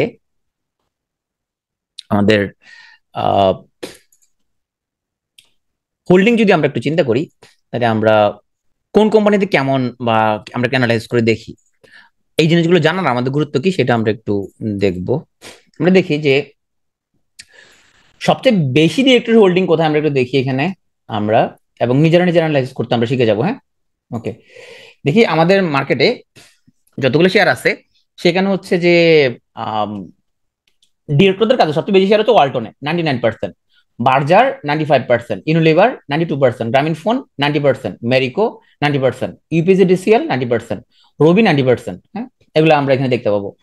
কিন্তু ফরেন ইনভেস্টমেন্ট সবচেয়ে কোথায় বেশি আছে, কোন শেয়ারে ফরেনাররা বেশি বিনিয়োগ করছে? BRAC bank 31%, bx farm 28%, Navana farm 28%, Olympic 24%, Renata 22%, BSRM 17%, square Pharma 14%, ইসলামী ব্যাংক 13%। এভাবে আমরা এখানে দেখতে পারলাম। পাবলিকের কাছে সবচেয়ে বেশি শেয়ার কোনটা দেখি তো? পাবলিক নর্দার্ন জুট দেখা যাচ্ছে 85%, ফুয়াং ফুড 82%, আজিজ পাইপ 81%, সিএনএটেক্স 80%। হ্যাঁ, এখন এই জিনিসগুলো আমরা শিখে আমরা হচ্ছে যে আমাদের কি উপকার হবে, যে এই ধরনের আমরা হচ্ছে যে কোন হোল্ডিং দেখে আমরা কি সিদ্ধান্ত আসতে পারি, কি লাভ এটা দেখে। ওকে, আসি আমরা আলোচনায় ফিরে আসি। আগে আমাদেরকে একটু নিচে একটু কমেন্টে লিখেন যে গ্রামীণ ফোনের পাবলিক শেয়ার কত পার্সেন্ট, মানে কয় পিস শেয়ার আছে পাবলিক হোল্ডিং, জনগণের কাছে কয়টা শেয়ার গ্রামীণ ফোনের, তার আমরা যাতে মানে করতে করতে আমরা হচ্ছে যে শিখে যাবো। ওয়েবসাইটে যান অথবা স্টক নাও অ্যাপটা ইনস্টল করেন, স্টক নাও। স্টক নাও একটা অ্যাপ আছে, এটা ইনস্টল করতে পারেন, অনেক অ্যাপ আছে। ডিরেক্টর তো হচ্ছে যে 90%, কিন্তু এখানে ফরেন আছে না, এখানের মধ্যে ফরেন ইনভেস্টমেন্ট আছে, আরো ইনভেস্টমেন্ট আছে। কত পাবলিকের কাছে? গ্রামীণ ফোন পাবলিকের কাছে 2.60%, 2.60%, বা 3.55 ক্রোর। ওকে। ওকে, কেউ যদি না পারেন তাহলে একটু বলেন, কারণ আমরা অল্প অল্প করে পড়বো, অল্প অল্প করে জানবো, আমরা তাড়াহুড়া করে করে কোনো কিছু শিখবো না। প্রয়োজন আমরা 8টা 10টা সেশন করে আমরা আস্তে আস্তে করে আমরা আগাবো। হ্যাঁ, ওকে। একদিন আমরা সব শিখে ফেলবো না, অল্প অল্প করি, বাট সবাই যাতে আমরা যাতে শিখতে পারি। হ্যাঁ, আবার একটু দেখাইতাম। ওকে, স্টক নাও অ্যাপটা ইনস্টল করেন, অথবা সরাসরি ওয়েবসাইটে চলে যান। ওয়েবসাইটের মধ্যে যা লেখেন যে হচ্ছে যে stocknow.com.bd। হ্যাঁ, এখানের মধ্যে সার্চ বাটনে লেখেন SQ, তাহলে স্কয়ার ফার্মা আসলো। হ্যাঁ, নিচে যায় দেখেন এখানের মধ্যে যে, আচ্ছা আমরা গ্রামীণ ফোন দেখতেছি, সরি গ্রামীণ ফোন, জিপি লিখে, জিপি, জিপি। এখানে দেখি নিচে কি লেখা, ডিরেক্টর 90%, 121 কোটি, গভর্নমেন্ট নাই, ইনস্টিটিউট এখানের মধ্যে 8.5 কোটি, ফরেন এখানের মধ্যে 1.06%, 1.43 কোটি, পাবলিকের কাছে আছে এখানে 3.55 ক্রোর, পার্সেন্টেজ এখানে 2.60%। আমরা আস্তে সবকিছু বুঝবো এখানে আস্তে আস্তে। 0.06% কি বোঝায়? এটা বোঝাচ্ছে যে আগের মাসের তুলনায় এই মাসে ইনস্টিটিউট গুলো গ্রামীণ ফোনে শেয়ার 0.7% ইনক্রিজ করছে, আগে যা ছিল তার চেয়ে এখন বাড়ছে, তার মানে ওরা কিনতেছে, আর বিদেশিরা এখানের মধ্যে বেচতেছে, পাবলিকও বেচতেছে। ওকে, লঙ্কা বাংলার তো ওয়েবসাইট, লঙ্কা বাংলার তো ওয়েবসাইট, লঙ্কা বাংলা অ্যাপ আছে। লঙ্কা বাংলা হচ্ছে যে আহ, লঙ্কা বাংলার দুটো অ্যাপ, একটা হচ্ছে ট্রেড এক্সপ্রেস, একটা আই ব্রোকার। যদি অ্যাকাউন্ট থাকে লঙ্কা বাংলায়, বিও থাকে, তাহলে আই ব্রোকার এবং ট্রেড এক্সপ্রেস অ্যাপগুলো ইউজ করা যায়। এই তথ্যগুলো হ্যাঁ ম্যানিপুলেটেড হতে পারে এখানের মধ্যে, হতে পারে ম্যানিপুলেটেড এখানের মধ্যে। এই হোল্ডিং এর তথ্য ম্যানিপুলেটেড না, ম্যানিপুলেটেড কোনগুলো সেগুলো আমরা বলবো, যে কোন কোম্পানির তথ্য আমরা বিশ্বাস করা যায় না। হ্যাঁ, মানে দিয়ে বোঝাচ্ছে যে এখানের মধ্যে আগের মাসের তুলনায় 30শে জুনে ফরেনাররা 0.6% তার শেয়ার কমে গেছে, তাহলে সে বিক্রি করে ফেলছে সে, আর ইনস্টিটিউট গুলো কিনে নিচ্ছে। দেখেন ফরেন 0.06%, পাবলিক 0.1%, তাহলে টোটাল এরা হচ্ছে 0.07% বিক্রি করে দিচ্ছে, ইনস্টিটিউট কিনে নিচ্ছে। ওকে, তাহলে এটা আমরা সব বের করতে পারছি, সব সবাই পারছে কিনা? আমরা একটু একটু করে যাবো, যাতে আমরা সবাই যাতে আমরা শিখতে পারি একটু একটু করে, অনেকে তো এগুলো আমরা পারি এগুলো আগে থেকে। ওকে, এখন আমরা এই জিনিসগুলো নিয়ে একটু দেখি যে আমাদের কোনটা ভালো মন্দ কি। আচ্ছা, ফরেনার যারা, ওরা কি অনেক ফ্রিকুয়েন্ট বাইসেল করবে? ওরা ফ্রিকুয়েন্ট বাইসেল করবে না। স্টক নাও অ্যাপ, স্টক নাও অ্যাপ আছে, হ্যাঁ অনেক অ্যাপ আছে, আমি একটা বললাম আর কি, জাস্ট একটা আমি বললাম, এটা আমি ইউজ করি, মোটামুটি সহজ আছে, এই জন্য বললাম। এরা যারা তানজিনা পারেন নাই, তানজিনা একটা ওয়েবসাইটে যান, stocknow.com.bd তে যান, stocknow.com.bd। এখানে গিয়ে আপনি সার্চ দেন বাটনে জিপি, উপরে লেখেন জিপি গ্রামীণ ফোন, তাহলে চলে আসবে। অথবা ফোনের মধ্যে অ্যাপ ইনস্টল করা যায়, স্টক নাও অ্যাপটা ইনস্টল করে ফেলেন আস্তে আস্তে। গভর্নমেন্ট শেয়ার হচ্ছে যে সরকারি কিছু কোম্পানি আছে না, সেখানে সরকারি শেয়ার আছে, সরকারি কোম্পানিগুলো সরকারি শেয়ার আছে। হ্যাঁ, ফিনস্মার্ট, ফিনস্মার্ট আমি ইউজ করি না, ফিনস্মার্ট, আচ্ছা ফিনস্মার্ট থাকতে পারে, আমি ইউজ করি না। টাকা জমা, মানে জমা বৈধের জন্য আমরা হচ্ছে আই ব্রোকার ইউজ করি, আর হচ্ছে যে ট্রেড এক্সপ্রেসটা ট্রেড করার জন্য, ওখানে ফান্ডামেন্টালস দেখা যায়। আচ্ছা, এখন আমরা দেখি তাইলে ফরেনার ওরা কিন্তু বেশি বাইসেল করবে না, তাই না? ওরা একটু হোল্ড করে রাখে। ইনস্টিটিউট ওরা অত বাইসেল করবে না, ওরা হোল্ড করে রাখবে। ডিরেক্টররা অত বাইসেল করবে না, ওরা বাইসেল করতে হলে কিন্তু আগে থেকে ঘোষণা দিতে হবে। এরাও হচ্ছে বুঝলাম যে এরা তো বাইসেল করবে না। তাহলে বাইসেল করে কারা? যে নিজের শেয়ার একটা আছে ওটা বিক্রি করে, কেনা বেচা বেশি করে কারা? আসলে পাবলিক, তাই না? কেনা বেচা করে কে? পাবলিক। তাহলে বেশি কেনা বেচা যদি করে, ওটা প্রাইস কি হইতে পারে? ফ্লাকচুয়েশন বেশি হইতে পারে, প্রাইস অনেক উপরে নিচে ওঠানামা করতে পারে, খুব ভলাটাইল হইতে পারে এটা প্রাইসটা। তাহলে যে সকল কোম্পানির পাবলিক হোল্ডিং বেশি, সে সকল কোম্পানির এগুলোর প্রাইসের বেশিরভাগ সময় ঠিক ঠিকানা নাই, অনেক বেশি ওঠানামা করতে পারে। এটাকে মাথায় ঢুকছে আমজনতা, ওরা হচ্ছে যে বেশি কিনবে বেচবে, কিনবে বেচবে, তার ফলে ওগুলোর মধ্যে প্রাইস ফ্লাকচুয়েশন অনেক বেশি হইতে পারে। প্রাইস ডিটারমাইন কিভাবে? আমরা আস্তে আস্তে যাবো, আস্তে আস্তে যাবো, আমার সাথে সাথে আমরা যাই, আমরা তো 7-8টা সেশন নিবো, আমরা আস্তে আস্তে অল্প অল্প করে শিখি। হ্যাঁ, তার মানে এখান থেকে আমরা আমাদের শেখার বিষয় ছিল কয়েকটা। একটা হচ্ছে ডিরেক্টর হোল্ডিং বেশি থাকা ভালো, ফরেন হোল্ডিং বেশি থাকা ভালো, ইনস্টিটিউট হোল্ডিং বেশি থাকা ভালো, পাবলিক হোল্ডিং বেশি থাকা এটা খুব একটা ভালো না, এটা একটু আমরা নেগেটিভ আমরা দেখতেছি পাবলিক হোল্ডিং অতিরিক্ত থাকা, কারণ এগুলোর মধ্যে গ্যামলিং বেশি হতে পারে এবং এগুলো অনেক বেশি প্রাইস ফ্লাকচুয়েশন করতে পারে। আমরা দেখবো যে এদের কাছে বেশিরভাগ শেয়ার আছে কিনা, টোটাল শেয়ার এদের কাছে বেশি কিনা। ম্যারিকো একটা কোম্পানি, এটাতে আমরা দেখি তো একটু যে ডিরেক্টর হোল্ডিং কত পার্সেন্ট একটু বের করে দিই সবাই। ম্যারিকো, সবাই একটা আনসার দিই। ভালো প্রাইস, ভালো শেয়ারের প্রাইস ওঠানামা করে, সব শেয়ারের প্রাইস ওঠানামা করবে, কিন্তু এগুলো অনেক বেশি প্রেডিক্টেবল, এগুলো গ্যামলিং হওয়াটা খুব ডিফিকাল্ট হয় না এগুলোতে গ্যামলিং। কেন গ্যামলিং করা যায় না, কেন গ্যামলিং করা যায় না সেটা আমি বলবো। কেন ভালো শেয়ারকে গ্যামলিং করা যায় না, গ্যামলিং হয় খারাপ শেয়ারে, কেন গ্যামলিং করা যায় না ভালো শেয়ারে সেটা আমি আলোচনা করব। ম্যারিকোতে ডিরেক্টরদের কাছে শেয়ার হচ্ছে 90%। ওকে, তাহলে একটা ব্যাপার আমাকে আপনারা বলেন যে যদি কেউ এটা চিন্তা করে সে মার্কেটে একটা কৃত্রিম একটা সংকট ক্রিয়েট করবে, ওই কোম্পানি ম্যাক্সিমাম শেয়ার সে কিনে ফেলবে। এখন যদি বেশিরভাগ শেয়ার যদি ডিরেক্টর, ফরেন এবং ইনস্টিটিউট এদের কাছে যদি থাকে বেশিরভাগ শেয়ার, তাইলে কেউ যদি ইচ্ছা পোষণ করে যে আমি এই কোম্পানির বেশিরভাগ শেয়ার কিনে ফেলবো, ইজ ইট পসিবল? কেউ যদি মনে করে আমি এই কোম্পানির বেশিরভাগ শেয়ার কিনে ফেলবো, কিনে যে কাছে রাখিয়ে দিব, আমি বিক্রি করবো না, আমি এই দাম বাড়াবো কৃত্রিম ভাবে, এটা পসিবল? এটা পসিবল না। তাইলে যে সকল কোম্পানির পাবলিক হোল্ডিং বেশি, শেয়ারের পরিমাণ কম, পাবলিক হোল্ডিং বেশি, শেয়ারের পরিমাণও কম, যেটা কেউ চাইলেই কিনে ফেলতে পারে, অনেক কিছু অনেক শেয়ার কিনে ফেলতে পারে, কিনে নিজের কাছে হোল্ড করে রাখবে, মার্কেটে সে কৃত্রিম সংকট ক্রিয়েট করতে পারবে, ওখানে মধ্যে গ্যামলিং হয়। তাহলে ভালো শেয়ারে গ্যামলিং এটা করা যায় না, এটা খুব ডিফিকাল্ট। এটা হ্যাঁ কেউ করতে পারে, সালমান এফ রহমানের মতো লোকজন করতে পারে, কিন্তু সেটা কেমনে করতে সেটা আমরা আস্তে আস্তে আলোচনা করবো, কেমনে গ্যামলিং করে শেয়ারের মধ্যে, এগুলো আস্তে আস্তে আমরা আসবো সবই। হ্যাঁ, এখন আমরা আসি আমাদের আগের আলোচনায়।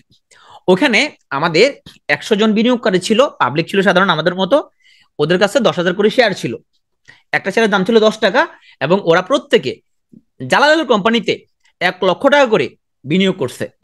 তাহলে ওদের কাছে 10,000 করে শেয়ার আছে। এখন আমরা ধরলাম যে ওর নাম হচ্ছে আমাদের ইমরান, আর কি আছে এখানে আমাদের হচ্ছে যে হুমায়রা। ওকে, হচ্ছে আমাদের হুমায়রা। ধরলাম ইমরানের কাছে এই আমাদের জালাল পাবলিক লিমিটেডের 10,000 শেয়ার আছে, হুমায়রার কাছে নাই, হুমায়রা আবেদন করে নাই। তখন ইমরান হুমায়রার কাছে সে 1,000 শেয়ার বিক্রি করে দিল, কয় টাকা করে? 11 টাকা করে বিক্রি করে দিল। তাহলে হুমায়রা ইমরানের কাছ থেকে সে কত, 1,000 শেয়ার, সরি 1,000 শেয়ার কিনে নিল 11 টাকা করে, 11,000 টাকায় সে কিনে নিল। ধরলাম হুমায়রা হচ্ছে যে আমাদের এখানে একজনকে, আমাদের এখানে আরেকজন হচ্ছে এখানে আমাদের হামিদা। ওকে, হুমায়রা হামিদার কাছে আবার 12 টাকা করে এই 1,000 শেয়ার বিক্রি করে দিল, হামিদা 12,000 টাকা দিয়ে এই শেয়ারগুলো কিনে নিল।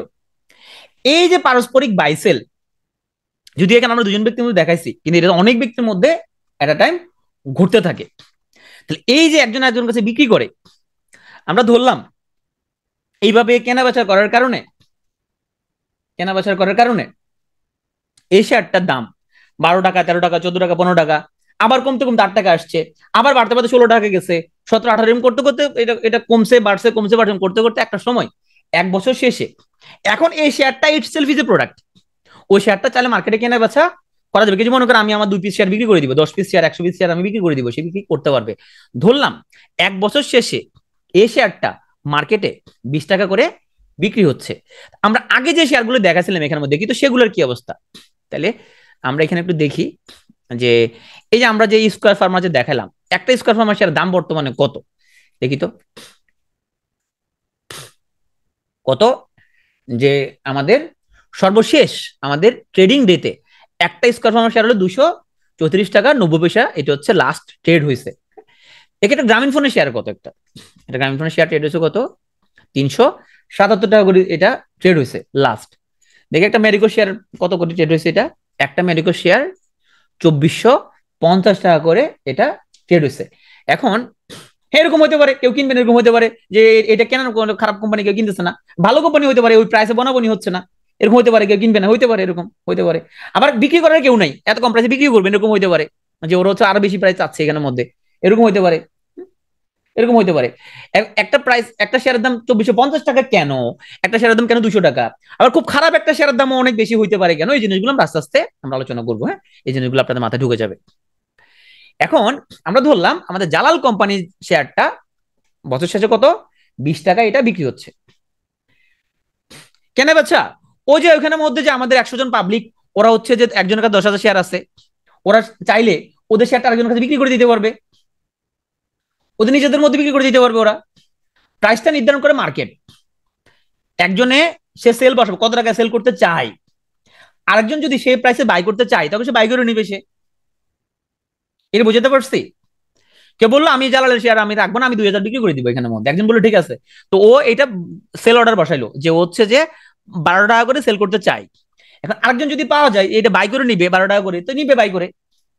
আবার হইতে পারে এই দামে কেউ কিনবে না, তখন দেখা গেলো ও চিন্তা করলো টাকা দরকার, 9 টাকা করে বিক্রি করে দিতে পারে।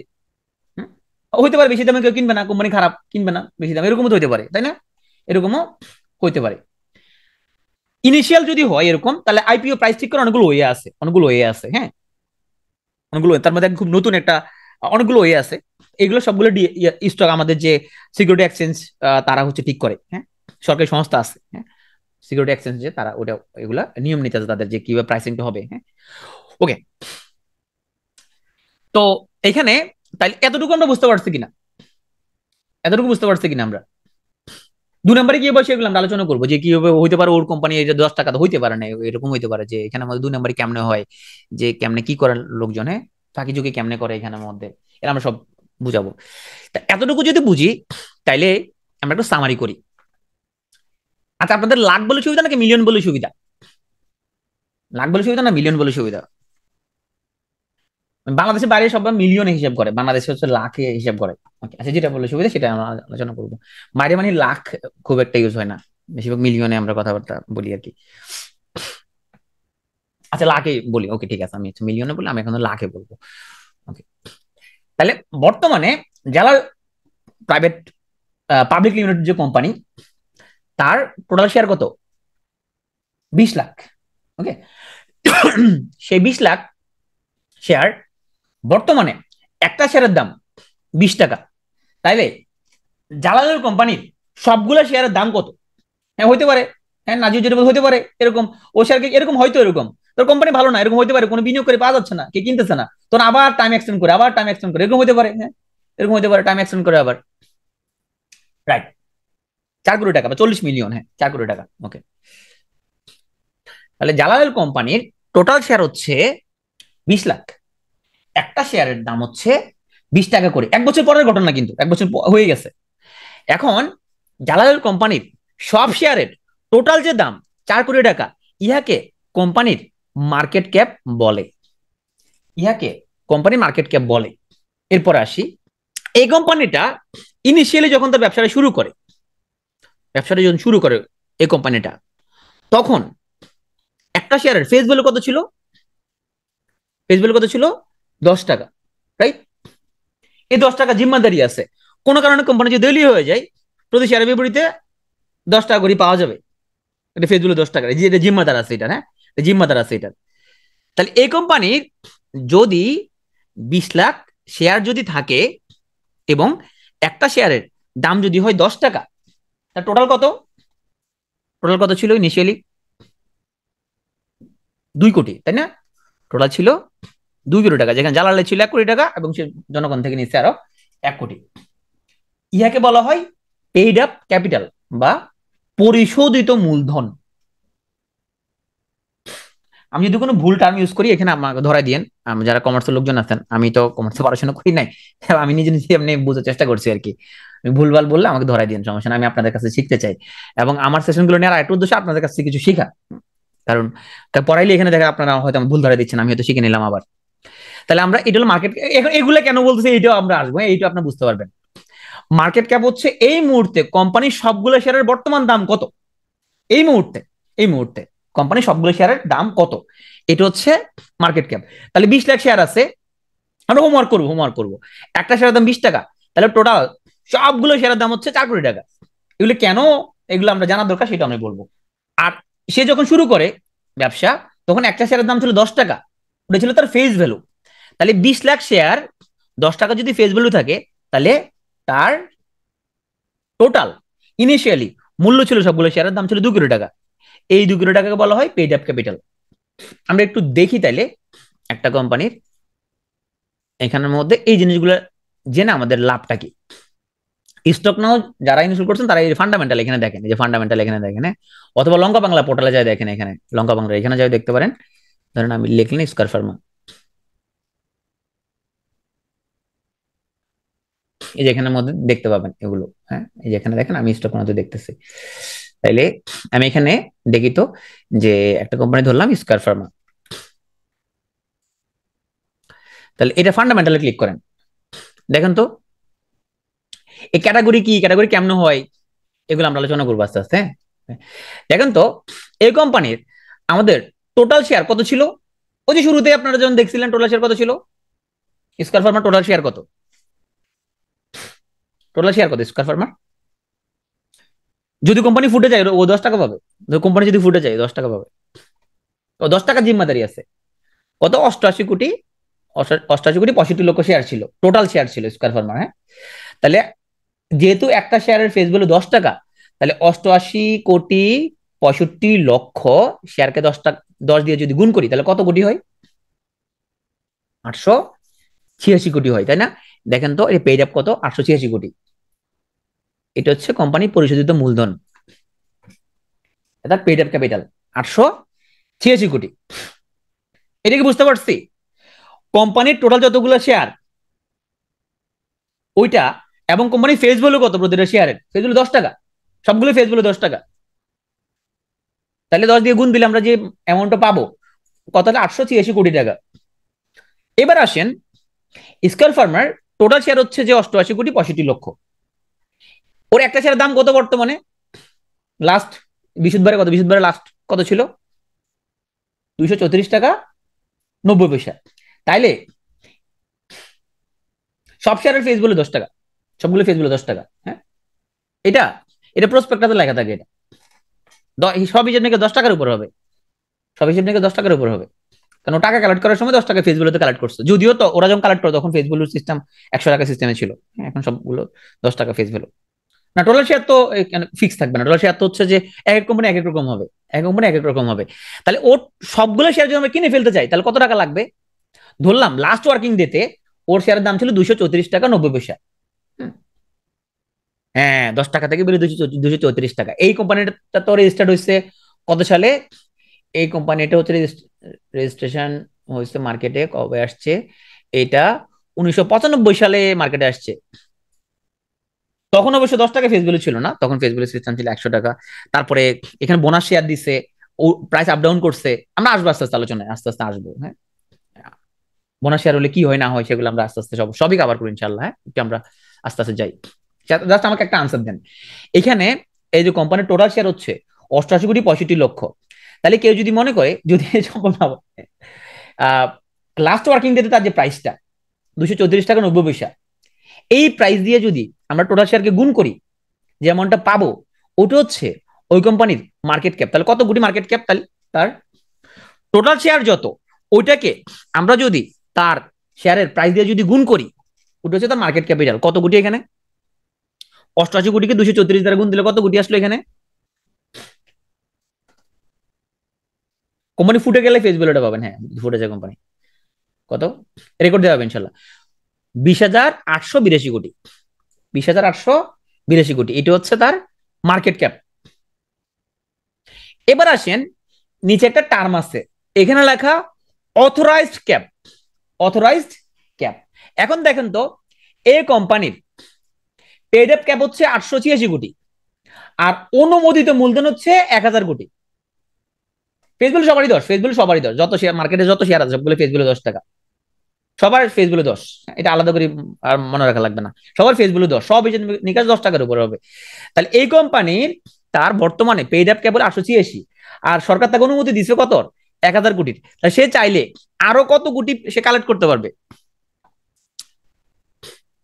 আরো কত কোটি কালেক্ট করতে পারবে সে, পেইড আপ বলে 886 কোটি, আর অথরাইজ কেবল 1,000 কোটি, অনুমোদিত 1,000 কোটি, আর 114 কোটি কালেক্ট করতে পারবে। আচ্ছা, 114 কোটি টাকা যদি কালেক্ট করতে হয় 10 টাকা মূল্যে সে কয়টা শেয়ার মার্কেটে ছাড়তে পারবে?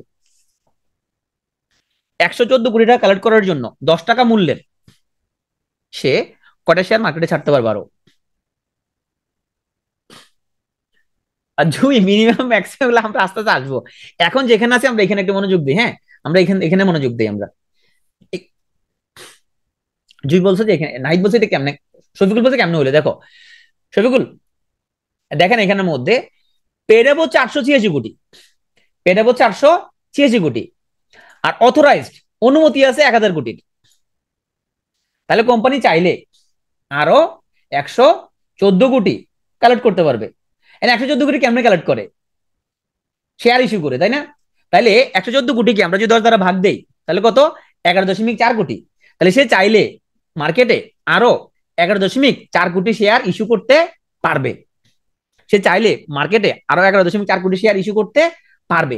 এখন বেশি বেশি এরকম বোনাস শেয়ার ইস্যু করলে কি ধরনের প্রবলেম হয়, আমরা কেন চাই না ইস্যু করুক, এইগুলো আস্তে আস্তে আমরা সবই আলোচনা করবো। হ্যাঁ, আস্তে আস্তে সেগুলো আসবো আমরা। জাস্ট আজকে আমরা এই প্রাইমারি অল্প অল্প করে জিনিসগুলো বুঝে যাই। এইটুকু বুঝছি কিনা আমরা, যে একটা কোম্পানির টোটাল যে শেয়ার, ওটাকে 10 দিয়ে গুণ করলে, ফেস ভ্যালু দিয়ে গুণ করলে যেটা হয় সেটা হচ্ছে তার পেড আপ ক্যাপিটাল। আর একটা কোম্পানির টোটাল শেয়ার যত, ওটাকে তার মার্কেট প্রাইস দিয়ে যদি গুণ করি তাহলে তার মার্কেট ক্যাপ পাওয়া যায়। এতটুকু বুঝছে কিনা? না, 10 টাকা দিয়ে কিনলে আপনি 10 টাকা দিয়ে কিনতে পারবেন না তানবিদ। এখন ওটা 10 টাকা তো ঐতিহাসিক কালে ছিল এটা। নতুন কোন কোম্পানি যদি মার্কেটে আসে, নতুন কোন কোম্পানি যদি মার্কেটে আসে, ইস্যু কি যে আমরা আসবো বোনাস শেয়ার কেমন ইস্যু করে। হ্যাঁ, ওকে। এটাকে এখন কিনতে চাইলে 234 টাকা দিয়ে কিনতে হবে তাকে। হ্যাঁ, আচ্ছা, এতটুকু বুঝতে পারছি। এইবার আমরা একটু দেখি এখান থেকে আমাদের আসলে আমরা এই জ্ঞানটা কি কাজে লাগবে।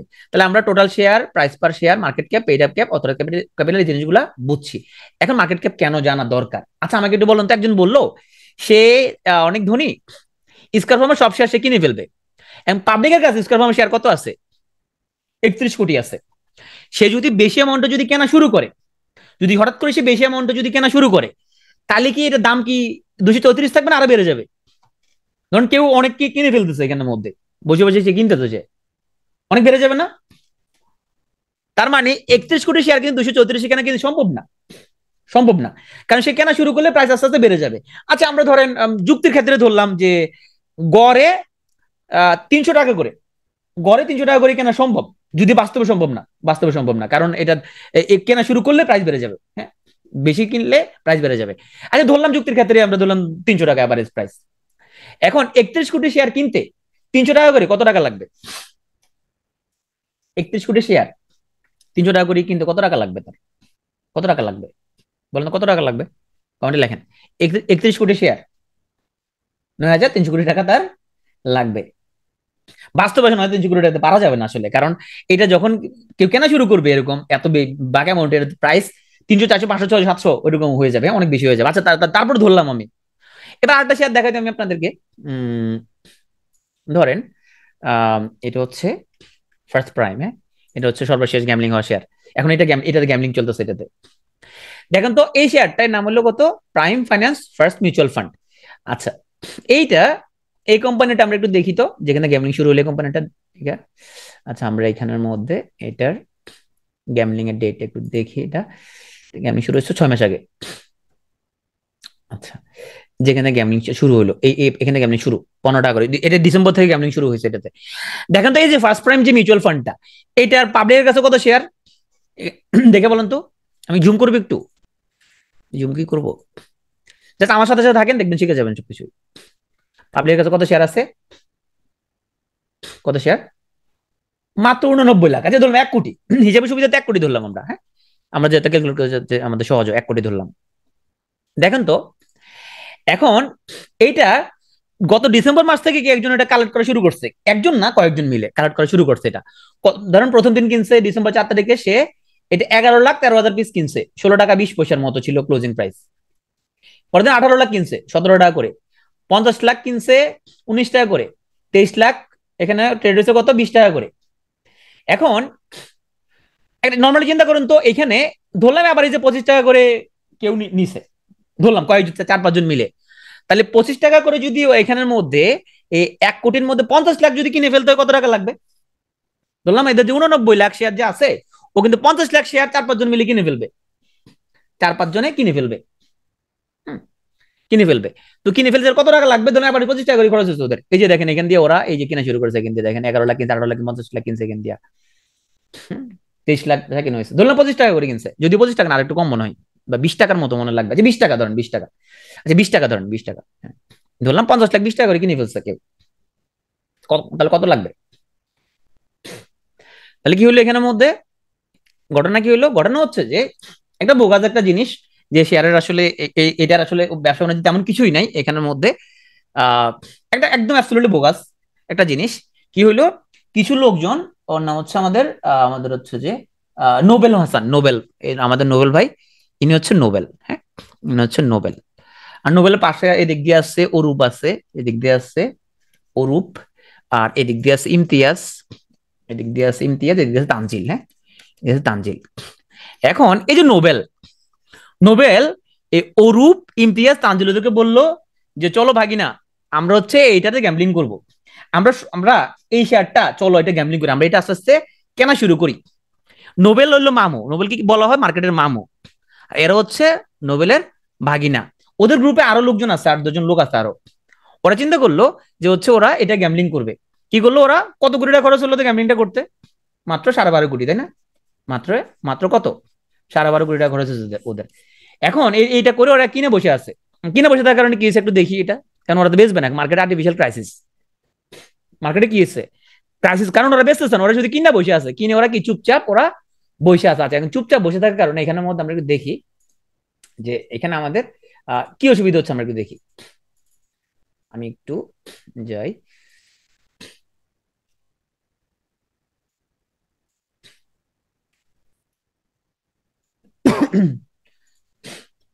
লঙ্কাতে চার্টগুলো ফ্রি, হ্যাঁ, লঙ্কাতে চার্টগুলো ফ্রি, লঙ্কাতে সবকিছু ফ্রি, এখানে আমাদের ইন্ডিকেটর মেনু সব ফ্রি, কিন্তু আপনার এটা যেটা এখানের মধ্যে আপনার ইন্ডিকেটর গুলো হচ্ছে আপনার পয়সা দিয়ে ইউজ করা লাগবে। দেখেন তো, এই যে ওরা যখন কিনছিল তখন সেটার দাম কত এখানের মধ্যে? 15-20 টাকা ছিল। এই শেয়ারটা ওরা কিন্তু কিনা বসে আছে, বসে বসে এখন ওরা বেচতেছে না, ওরা কিনে শেয়ারটা কই নিয়ে গেছে? চুপ করে বসে আছে ওরা, বসে যখন প্রাইস মোটামুটি ডাবল হয়ে গেছে, অল্প অল্প করে ওরা এইটা বিক্রি করে দিচ্ছে, ওরা অল্প অল্প করে বিক্রি করে দিচ্ছে। আবার এটা কিন্তু পুরোটা বিক্রি হয় না, এটা এটা 50 টাকা উঠছে, এটা আরো উঠাবে ওরা, হ্যাঁ। তাহলে দেখেন তো গ্যামলিং কোন কোন ধরনের শেয়ার হয়? তাহলে স্কয়ার ফার্মের গ্যামলিং হওয়া পসিবল, নাকি হচ্ছে যেগুলার আপনার হচ্ছে যে পাবলিকের কাছে শেয়ার কম, দাম কম, এগুলা গ্যামলিং করা পসিবল? কোনটা গ্যামলিং? আপনি 9,300 কোটি টাকা লাগবে স্কয়ারে গ্যামলিং করতে, আর এটা গ্যামলিং করতে 12 কোটি টাকা হলে যথেষ্ট, কোনটাতে তাহলে গ্যামলিং হবে বলেন তো? তাইলে স্কয়ার গ্যামলিং করা পসিবল, 9,300 কোটি টাকা দিয়ে কেমনে গ্যামলিং করবেন আপনি, তাই না? বাস্তবে 9,300 কোটি টাকা দিয়ে সম্ভব না, কারণ হচ্ছে যে যখন এই কেনা শুরু করবে লোকজন এরকম, এটা তো প্রাইস অনেক বেড়ে যাবে। তাহলে বাস্তবে দাম বাড়ে কিভাবে? এই যে কেউ কিনে, এটা যখন আহ, এরকম যদি হয়, আচ্ছা এটা আমরা পরে ক্লাস আছে তো কথা বলবো এগুলো, যে কি কি ফ্যাক্টরের কারণে বাড়ে। তাহলে এখন আপনি বলেন যে এখানে আমরা যারা হচ্ছে মার্কেটে আমরা যারা বিনিয়োগ করতে চাই, লং টার্মে বিনিয়োগ করতে চাই, এখন আপনি আপনার লাইফে এই ধরনের হচ্ছে যে বা কোনো জ্ঞান ছাড়া এই ধরনের শেয়ারে কি ঢোকা ঠিক হবে কিনা? আপনি দেখে বুঝতে পারতেছেন এটা দাম উদয় বেড়ে যাচ্ছে, এরকম কেউ গ্যামলিং করছে, গ্যামলিং করতেছে, এই ধরনের শেয়ার আমরা কি ঢুকবো না। এইটা আমাদের একটা নলেজ, আমরা শিখলাম যে আমরা এই ধরনের শেয়ারে ঢুকবো না। হ্যাঁ ঢুকা যায়, কখন ঢুকতে পারবেন? যখন আপনার অনেক পড়াশোনা থাকবে, 4-5 বছর মার্কেটে আসেন, আপনি অনেকে জানেন বুঝেন, হ্যাঁ, ও তখন আপনি এগুলো করতে পারবেন, তখন পারবেন, এখন আপনি পারবেন না। এখন দুঃখজনক হলো সত্য, আপনি মার্কেটে শেখার মোটামুটি ওই 1 মাসের মধ্যে আপনি অসংখ্য টেলিগ্রাম গ্রুপে অ্যাড হয়ে যাবেন। সবাই চালাক হয়ে যায়, দ্রুত চালাক হয়ে যায়, টেলিগ্রাম গ্রুপে অ্যাড হবেন, মেসেঞ্জার গ্রুপে অ্যাড হবেন, ফেসবুক গ্রুপে অ্যাড হবেন, ওখানে মামুরা আপনাকে বলবে এটা কিনো কিনো, মামুর পাল্লাই পরে আপনারা তখন এই ধরনের বুংচুং জিনিসপত্র আপনারা কিনতে থাকবেন, এটাই বাস্তবতা। এবার আসেন আমরা আবার আলোচনায় আমরা যাই, স্টেপ বাই স্টেপ যাই, হ্যাঁ, দাম বাড়ে কিভাবে, কমে কেন, নিউজ হলে কি হয়, কোম্পানির আয়ের রোজগার কেমনে বাড়ে কমে, এগুলো নিয়ে আমরা কথা বলবো। লাস্ট আর মাত্র আমরা 5 মিনিটের মধ্যে শেষ করে দিচ্ছি। এখন জালালো কোম্পানি এত রড বিক্রি করে, স্টিল কোম্পানি রড বিক্রি করে, এই কোম্পানিটা ব্যবসা করে বছর শেষে 40 লাখ টাকা নেট ইনকাম করছে। নেট ইনকাম মানে হচ্ছে সব খরচ খরচ বাদ দিয়া, সব দায় বাদ দিয়া ও 40 লাখ টাকা ওর রোজগার হয়েছে। একটু স্মরণ করাই দিত আপনাদেরকে যে কোম্পানির টোটাল শেয়ার কত ছিল, জালালের কোম্পানির টোটাল শেয়ারের পরিমাণ কত ছিল শুরুতে? আমরা যেখানে হিসাবটা করতেছিলাম 20 লাখ, ভেরি গুড, আপনারা দেখি মনোযোগ আছে, 20 লাখ শেয়ার ছিল। এখন জালাল কোম্পানির মোট শেয়ার 20 লাখ, ইনকাম করছে 40 লাখ এবছর, তাইলে প্রতি শেয়ারের বিপরীতে আয় কত হয়েছে? ইনকাম করছে 40 লাখ, আর এই কোম্পানির টোটাল শেয়ার হলো 20 লাখ, প্রতি শেয়ারের বিপরীতে আয় কত হয়েছে? আয় হচ্ছে 2 টাকা। ইহাকে আর্নিং পার শেয়ার বা ইপিএস বলে। আর্নিং পার শেয়ার হচ্ছে কোম্পানি টোটাল কত টাকা আয় করছে তাকে আমরা মোট শেয়ার দিয়ে যদি ভাগ করি, তাহলে আমরা প্রতি শেয়ারের বিপরীতে আমরা আর্নিংটা পেয়ে যাই। এখন তাহলে আমরা এখন ইপিএস দেখবো কিভাবে, কোম্পানির আয় রোজগার কেমন দেখবো। তাহলে আয় রোজগার বেশি হওয়া কি ভালো না খারাপ? নিশ্চয়ই ভালো, আয় রোজগার বেশি হওয়া। 2 টাকা পাবে কিনা সেটা আমরা আলোচনা করবো আস্তে আস্তে তবে সেটা আমাদের নেক্সট ক্লাসে চলে যাবে, ডিভিশনটা নেক্সট ক্লাসে যাবে আমাদের। ভালো আয় রোজগার বেশি হওয়া। এখন আয় রোজগার দেখে কিভাবে? স্টক মার্কেটের লিস্টেড কোম্পানিগুলো প্রতি 3 মাস পর পর হিসাব দিতে হয়, প্রতি 3 মাস পর পর হিসাব দেওয়া লাগে। হিসাবটা কিভাবে হয়? কিছু কোম্পানির হিসাবটা শুরু হয় 1 জুলাই থেকে 30 জুন পর্যন্ত। তাহলে কেমন হইলো হিসাবটা? কিছু কোম্পানি হিসাব করে এরকম যে প্রতি 3 মাস পর পর, যে জুলাই, অগস্ট, সেপ্টেম্বর, হ্যাঁ, এটা হচ্ছে তার first quarter Q1, October, November, December এটাকে বলে এটা তার Q2, হ্যাঁ, এরপর জানুয়ারি থেকে মার্চ পর্যন্ত এটা হলো তার Q3, এবং এপ্রিল থেকে তার জুন 30 পর্যন্ত এটা হচ্ছে তার ফাইনাল কোয়ার্টার Q4। যে কোম্পানির হিসাব নিকাশ গুলো 1 জুলাই থেকে 30 জুন পর্যন্ত, বেশিরভাগ কোম্পানির হিসাব হচ্ছে 1 জুলাই থেকে 30 জুন পর্যন্ত। আচ্ছা, ব্যাংকগুলো স্টক মার্কেটের হিসাবটা কি দেখি। ব্যাংকগুলো হচ্ছে ইউজুয়ালি ডিসেম্বর ক্লোজিং, ব্যাংকগুলো হচ্ছে ইউজুয়ালি স্টক মার্কেটে 1 জানুয়ারি থেকে 31 ডিসেম্বর পর্যন্ত ব্যাংক, ম্যাক্সিমাম ব্যাংক হলো ডিসেম্বর ক্লোজিং। তাহলে ম্যাক্সিমাম ব্যাংকের হিসাবটা হবে, হ্যাঁ হ্যাঁ ভুলভাল হিসাব দিতে পারে, আমরা এগুলো দেখবো, ভুলভাল হিসাব অবশ্যই দিতে পারে, ভুলভাল হিসাব, ভুলভাল হিসাব তো দেয়, আমরা সেগুলো সে ভুলভাল কেমনে ধরতে হয় সেই জিনিসগুলো আমরা জানবো, এবং কেমনে আমরা ধরি এগুলো সেটা আমরা আলোচনা করবো আস্তে আস্তে। এটা তো অবশ্যই দেয়, ভুলভাল হিসাব দিতে দেয়। বেশিরভাগ ব্যাংক হচ্ছে যে তারা, এটা কিন্তু তাদের নিজেদের ব্যাংকিং ফিনান্সিয়াল ইয়ার না, স্টক মার্কেটের জন্য তারা হচ্ছে যে জানুয়ারি থেকে ডিসেম্বর পর্যন্ত। তাহলে ব্যাংকগুলোর জন্য জানুয়ারি থেকে মার্চ হলো তার Q1, এপ্রিল থেকে জুন হলো Q2 ব্যাংকের জন্য। কিছু কোম্পানি হচ্ছে তারা মার্চ ক্লোজিং, যে মার্চ মাসে তারা ক্লোজ হবে, এরকম এক এক রকম ক্লোজিং যেমন হোক না কেন। Q1 মানে হচ্ছে তার 3 মাস করে, হ্যাঁ, প্রথম 3 মাস Q1, পরের 3 মাস Q2, পরের 3 মাস Q3, এরকম। এখন ইপিএস কেমন আমরা হিসাব করি? এখন যে কোম্পানিগুলো, যে কোম্পানিগুলো আমাদের 2024 সালের জুন মাসে তাদের হিসাবটা ক্লোজ হয়ে গেছে, এটা আমাদের শেষ, এবং আমাদের মাত্র 5 মিনিট আলোচনা আছে, হ্যাঁ। জুন 2024 যাদের হিসাবটা ক্লোজ হয়ে গেছে, এদের আমরা পুরো এক বছরের আমরা ইপিএসটা আমরা হচ্ছে যে দেখতে পাবো। ধরেন একটা কোম্পানি তার হচ্ছে মার্চ ক্লোজিং, মার্চ মাস হিসাবগুলো ক্লোজ হয়, তাহলে এপ্রিল থেকে জুন পর্যন্ত আমাদের কাছে আছে তার, এপ্রিল থেকে জুন পর্যন্ত তার আয় রোজগার কত এটা আছে, ধরলাম আয় রোজগার হলো তার 10 টাকা। এখন যে কোম্পানির প্রথম 3 মাসে যদি আয় রোজগার 10 টাকা যদি হয়, এক বছরে আমাদের এক্সপেক্টেড আয় রোজগার কত হতে পারে প্রতি শেয়ারের বিপরীতে? ধরলাম একটা কোম্পানি তার মার্চ ক্লোজিং, এখন আমাদের কাছে এই মুহূর্তে আমাদের জুন পর্যন্ত হিসাব আছে, রাইট। যদি আমাদের Q1 যদি থাকে শুধুমাত্র, আমরা Q1 কে যদি 4 দ্বারা যদি গুণ দেই, এক বছর এক্সপেক্টেডটা পেয়ে যাব। তো এইটা দ্বারা প্রেডিক্ট করা একটু কঠিন, কারণ মাত্র আমাদের 3 মাসের হিসাব আছে। যদি 6 মাসের থাকতো আর একটু ভালো, যদি 6 মাসের হিসাব থাকে, তখন Q1 Q2 মিলে 15 টাকা হয়েছে, তাহলে এখন বছর শেষে কত হইতে পারে? Q1 Q2 মিলে 15 টাকা হয়েছে, তাহলে বছর শেষে কত টাকা আয় হইতে পারে? 30 টাকা হইতে পারে। ওকে, ধরলাম তার প্রথম 9 মাসে তার আয় হয়েছে, ধরলাম হচ্ছে যে আমরা 36 টাকা, Q1 থেকে Q3 36, তাহলে পুরো বছর কত হইতে পারে আনুমানিক? কত হইতে পারে? 48, ওকে টিম 48। এটা মোর একুরেট হিসাব দিব আমাদেরকে, এটা আমাদেরকে 48 না, সরি, এটা হলো 48, হ্যাঁ 3 × 36, 48, 48, এটা আমাদের আরো একুরেট হবে, তাই না? এটা মোর একুরেট হবে, কারণ শেষ কোয়ার্টারে তো আর এখানে যদি একটু কম যদি হয়, তাও কিন্তু আমরা কাছাকাছি হিসাবে যাইতে পারবো। তাই না? এইবার আমরা একটু দেখি যে 2004 সালে হাইয়েস্ট আয় করছে এরকম কিছু কোম্পানি আমরা দেখি। রেকর্ডিং দিব আমরা একটু দেখি এখানের মধ্যে। আমরা একটা হচ্ছে যে যারা হচ্ছে আপনার এখানে যাদের আমি একটু এখানে ম্যানুয়ালি দেখতে পারেন এখানের মধ্যে। তারপরে যারা লঙ্কা বাংলা যাদের হচ্ছে যে এখানে ওয়েবসাইটে ঢুকছি আমরা, এই দেখি মার্কেট ডেটা গ্রিড এখানে যাই, এই যে মার্কেট ডেটা গ্রিড, হ্যাঁ এই মার্কেট ডেটা গ্রিড এখানে যাই, এখানে গেলাম। এখানে আসার পর আমরা হচ্ছে যে এখানে ফিল্টারে গেলাম।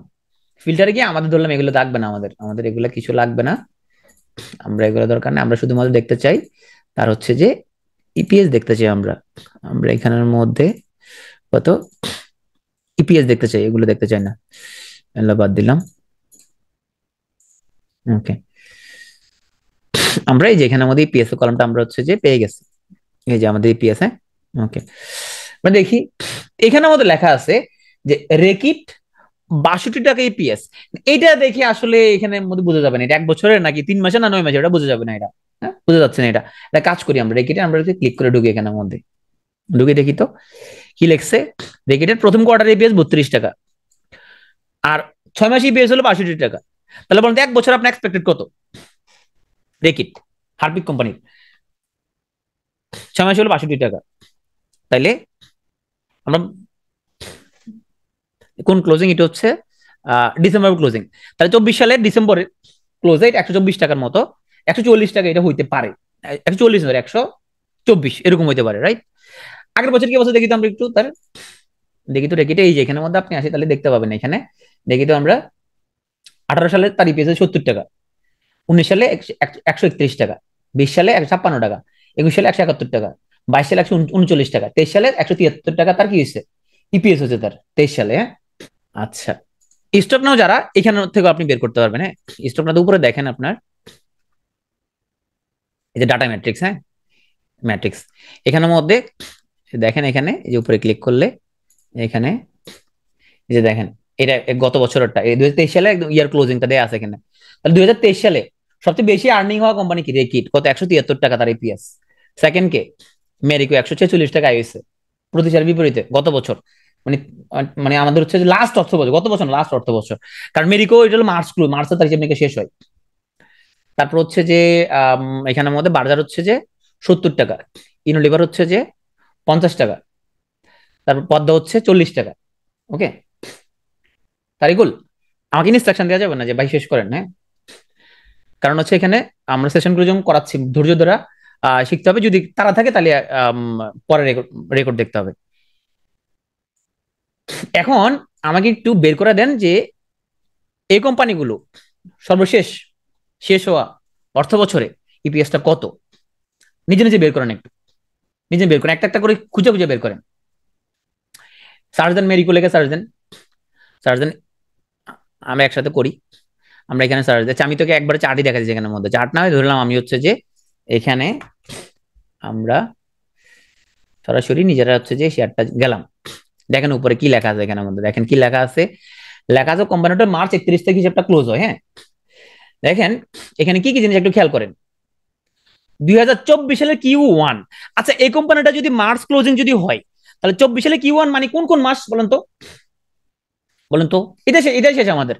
24 সালে Q1টা কোন কোন মাস ধরা হবে তাহলে এটার জন্য? এটা তো মার্চ ক্লোজিং, 24 সালে Q1 বলতে কি বোঝাচ্ছে, কোন কোন মাস বোঝাচ্ছে? এপ্রিল, মে, জুন। 24 সালে এপ্রিল, মে, জুনে এটা আয় হয়েছে কত? 54 টাকা আয় হয়েছে। তাইলে 2025 সালের মার্চে আমরা এই কোম্পানিটার আয় এক্সপেক্টেড কত, মানে আশা করতে পারি কত হইতে পারে অনুমান? 54 টাকা যদি প্রথম 3 মাসে হয়, প্রথম 3 মাসে যদি 54 টাকা হয়, তাহলে ওর হিসাবটা শেষ হবে 2025 সালের মার্চে, তাহলে কত টাকা আয় হইতে পারে? এই যে 219 টাকা, তাই না? 54 টাকা 78 পয়সা, তো 219 টাকা। তাহলে এই যে ইপিএসটা এখানে লেখা, এটা হচ্ছে বর্তমান ডেটা অনুযায়ী আমাদের এক্সপেক্টেড ইপিএস। এটা তো হইতে পারে সামনে, এখন আমরা যেটা অলরেডি হয়েছে সেটা একটু দেখি তো। তাহলে এই কোম্পানির 2024 সালের মার্চ মাসে একটা অর্থবছর শেষ হয়েছে, সেখানে তাদের ইপিএসটা কত দেখি তো আমরা। কি লেখা আছে? ইপিএস এনুয়াল 2024, তার মানে ও সর্বশেষ অর্থবছর যেটা শেষ করছে, এখানে কত ইপিএস? দেখে বলুন তো একটু কত। 2024 সালের মার্চে তার হিসাবটা শেষ হয়েছে, ইপিএস কত 146। তাহলে 2024 সালের মার্চে ইপিএস 146, এবং 2025 সালে তার আয় হইতে পারে 219 টাকা, তার আয় আরো বাড়তে পারে। তাহলে এটা আমি বলতেছি যে এখানের মধ্যে আমরা অনেক ইন্ডিকেটর দেখি কোন শেয়ার কিনবো কিনা। তাহলে যে কোম্পানি আয় বাড়ার সম্ভাবনা আছে সেটা আপনি কিনতে রাজি থাকবেন, রাজি থাকবেন না। শুধু একটা ফ্যাক্টর না, আরো অনেকগুলো ফ্যাক্টর আমরা দেখবো যেটা সামনে আয় বাড়বে, বাড়ার সম্ভাবনা আছে, ওটা কিনবেন না কিনবেন না। কিন্তু একটা ফ্যাক্টর নিলছে আমাদের, তাই না? যদিও আমরা শুধু একটা ফ্যাক্টর দেখে কখনোই কিনি না, আমরা শুধু ইপিএস দেখে কখনোই কিনি না, আর অনেক কিছু দেখতে হয়, অনেক কিছু দেখতে হয়, জাস্ট একটা ফ্যাক্টর এটা আমাদের পক্ষে আসছে। ওকে, গ্রামীণ ফোনে দেখেন তো গত বছর কত ছিল। গ্রামীণ ফোন দেখেন তো একটু, জিপি লেগে সার্চ দেন। গ্রামীণ ফোন সর্বশেষ সমাপ্ত অর্থ বছর কত ছিল ওর এপিএস। তাহলে লঙ্কা ভিডিও দেখতে দেখতে পারেন। লঙ্কা ভিডিও যে দেখেন জিপি, এখানের মধ্যে সার্চ দেন জিপি। জিপি হলো ডিসেম্বর ক্লোজিং শেয়ার। এই গ্রামীণ ফোন দেখেন এখানে, এই দেখেন এ হচ্ছে যে প্রথম 6 মাসে, এটাই দেখেন, এই যে এটা হলো আমাদের এই যে ডিসেম্বর ক্লোজিং শেয়ার, এই ডিসেম্বর ক্লোজিং শেয়ার। হ্যাঁ, প্রথম 6 মাসে এটা 16 টাকা আয় করে ফেলছে। এবছর সে 32 টাকার মতো আয় করতে পারে। আর আমরা দেখি তো ওর আগে কি অবস্থা, এই দেখেন এখানে আছে। এর গত বছর সে কত টাকা আয় করছে, 23 সালে সে 25 টাকার মতো, 24.5 টাকা আয় করছে গত বছর। হ্যাঁ, এই যে ইপিএস দেখেন 24.5 টাকা আয় করছে। তার গ্রামীণ ফোন গত বছর মানে সর্বশেষ যে অর্থ বছর, এখানে সে আয় করছে কত, 24 টাকা 49 পয়সা। আর বর্তমানে সে আয় রোজগারের যে ধারায় আছে, এইভাবে যদি আয় করে এই অর্থ বছরে সে প্রায় 33 টাকার মতো ইনকাম করে ফেলবে। আরেকটা কোনটা ছিল হোমওয়ার্ক, মেরিকো, ব্যাট বিসি দেখেন তো, BAT BC British American Tobacco দেখেন তো, এটা করলে শেষ। ব্যাট বিসি বের করে দেন, লেখা সার্চ দেন BAT BC, BATBC, BAT BC. এটাও ডিসেম্বর ক্লোজিং শেয়ার। আমি বলবো এগুলো আপনি মুখস্থ কেন করেন? আপনি যখন মার্কেটে যখন থাকবেন আপনি নিজের মুখস্থ হয়ে যাবে এগুলো। হ্যাঁ, কোনটা ইপিএস কত মতো সবই মুখস্থ থাকবে, দেখবেন যে আমাদের প্রথম মনে হইতো কিরে ভাই এটা কেমনে জানে যে কোনটা কখন ক্লোজিং, এত ইপিএস কেমনে মুখস্থ পারে। হ্যাঁ, যখন কি মার্কেটে থাকে তখন ওর মুখস্থ হয়ে যায় অটো। ব্যাট বিসি কত ছিল গত বছর ওর আই, দেখেন একটু কমেন্টে লেখেন, সবাই বের করেন, সব বের করে করে লেখেন। 33 টাকা 11 পয়সা গত বছর। আর এই বছর সে আয়ের যে ধারায় আছে কত হইতে পারে, এই বছর আয়ের যে ধারায় আছে কত হইতে পারে। লঙ্কা বিডিতে দেখতে পারেন, আবার হচ্ছে আপনার স্টক মধ্যে দেখতে পারেন, যে কোনো এক জায়গায় লঙ্কা লঙ্কা বিডি দেখেন, এখানে লেখেন, লেখেন BATBC ব্রিটিশ আমেরিকান টোবাকো। হ্যাঁ, এই যে দেখেন সে এবছর তার প্রথম কোয়ার্টার রেট আছে 60 টাকা 65 পয়সা। হ্যাঁ, চার দ্বারা যদি গুণ দিই আমরা, তাহলে এবছর তার কত হইতে পারে। কিন্তু হচ্ছে এরপরও কোয়ার্টারে তার আয় আয় আরো বাড়তে পারে। আর আমরা আগের গুলো দেখি তো, এখানের মধ্যে সে গত বছর 33 টাকা আয় করছে। এবছর যে এইভাবে আছে এবার সে এই 60 টাকা 65 পয়সা 3 মাসের হিসাব সে দিছে আমাদেরকে, 3 মাসের হিসাবটা দিছে। আসুস, হ্যাঁ এগুলো আমরা আসবো। ও শেয়ারের পরিমাণ হচ্ছে বাড়াই ফেলছে, শেয়ারের পরিমাণ বেড়ে গেছে, তো এই জন্য হচ্ছে হিসাবটা এখানের মধ্যে এখানে এরকম লাগতেছে। 146 টাকাতে ওর বোনাস শেয়ার ইস্যু করছে, যেগুলো আমরা আছে কথা বলবো, বোনাস শেয়ার ইস্যু। এখন কোন শেয়ার কেনা ঠিক হবে কিনা ওইটা তো হচ্ছে যে আমাদের আলোচনা বিষয় না এটা। হ্যাঁ কেনা যাবে, এখন এখন যে প্রাইস বেশি কেনা যাবে, এখন যে প্রাইসের মধ্যে। ওয়ান লাস্ট, রেকিটটা বের করে দেন, তাহলে শেষ আছে ক্লাস। রেকিট বের করে দেন। রেকিট সর্বশেষ অর্থ বছর কত ছিল ওর ইপিএস, আর এখন যে কারেন্ট যে আয়ের ধারায় আছে কত হইতে পারে ওর আয়। রেকিট বের করে দেন, রেকিট। লঙ্কা ভিডিও অথবা স্টক নাও, যেখান থেকে খুশি বের করেন। লঙ্কা ভিডিও ডট কম আছে, স্টক নাও ডট কম আছে, ডিএসসিবিডি আছে, ডিএসসিবিডি .org আছে, আমার স্টক ডট কম আছে, আমার স্টক ডট কম। হ্যাঁ, অনেক আছে, অনেক অনেক অ্যাপ আছে, টেস্ট করে আর কি। 173 টাকা ছিল। ওকে, আর এখন যে আয়ের ধারা আছে কত, 124 টাকা 40 পয়সা হইতে পারে, তাই না? ওকে, আর আজকে আলোচনায় আপনারা সবাই প্রাণবন্ত অংশগ্রহণের জন্য সবাইকে অনেক ধন্যবাদ। আর আমরা যদি এভাবে আস্তে আস্তে যদি আমরা যদি আগাই, আমাদের যে বিশ্বাস যে আমরা 7 থেকে 8টা ক্লাস যখন আমরা করব, আমরা নিজেরাই হচ্ছে বুঝে যাব যে আমরা কোন কোন শেয়ার কেনা উচিত, কখন কিনবো, কেমনে কিনবো। আর আমার কাছ থেকে আপনারা আসলে যেটা শিখবেন সেটা হচ্ছে যে যে কিভাবে আমরা প্ল্যান করি বিনিয়োগের জন্য। হ্যাঁ, প্ল্যানটা করি কিভাবে আমরা, হ্যাঁ লং টার্মে প্ল্যান করি কিভাবে আমরা। তারপর হচ্ছে যে এখানে যারা শর্ট টার্মে ট্রেড যারা করে এটা কেমনে করে এটা। হ্যাঁ, তো আমাদের মতো 7 থেকে 8টা সেশন লাগবে আমাদের এখানে। ক্লোজড মানে সর্বশেষ যে আমাদের ওয়ার্কিং ডে, এখানে ওর প্রাইসটা হচ্ছে যে ওই টাকা দিয়ে ক্লোজ হয়েছে, লাস্ট লাস্ট ওডে ছিল তার। ব্রোকার হাউস থেকে হচ্ছে যে, হ্যাঁ ব্রোকার হাউস থেকে মেল করবে, ব্রোকার মেল করবে, অবশ্যই মেল করবে। হ্যাঁ, ক্রিপ্টো ডিসকাশন বলে করবো না, ক্রিপ্টো করবো না এখন।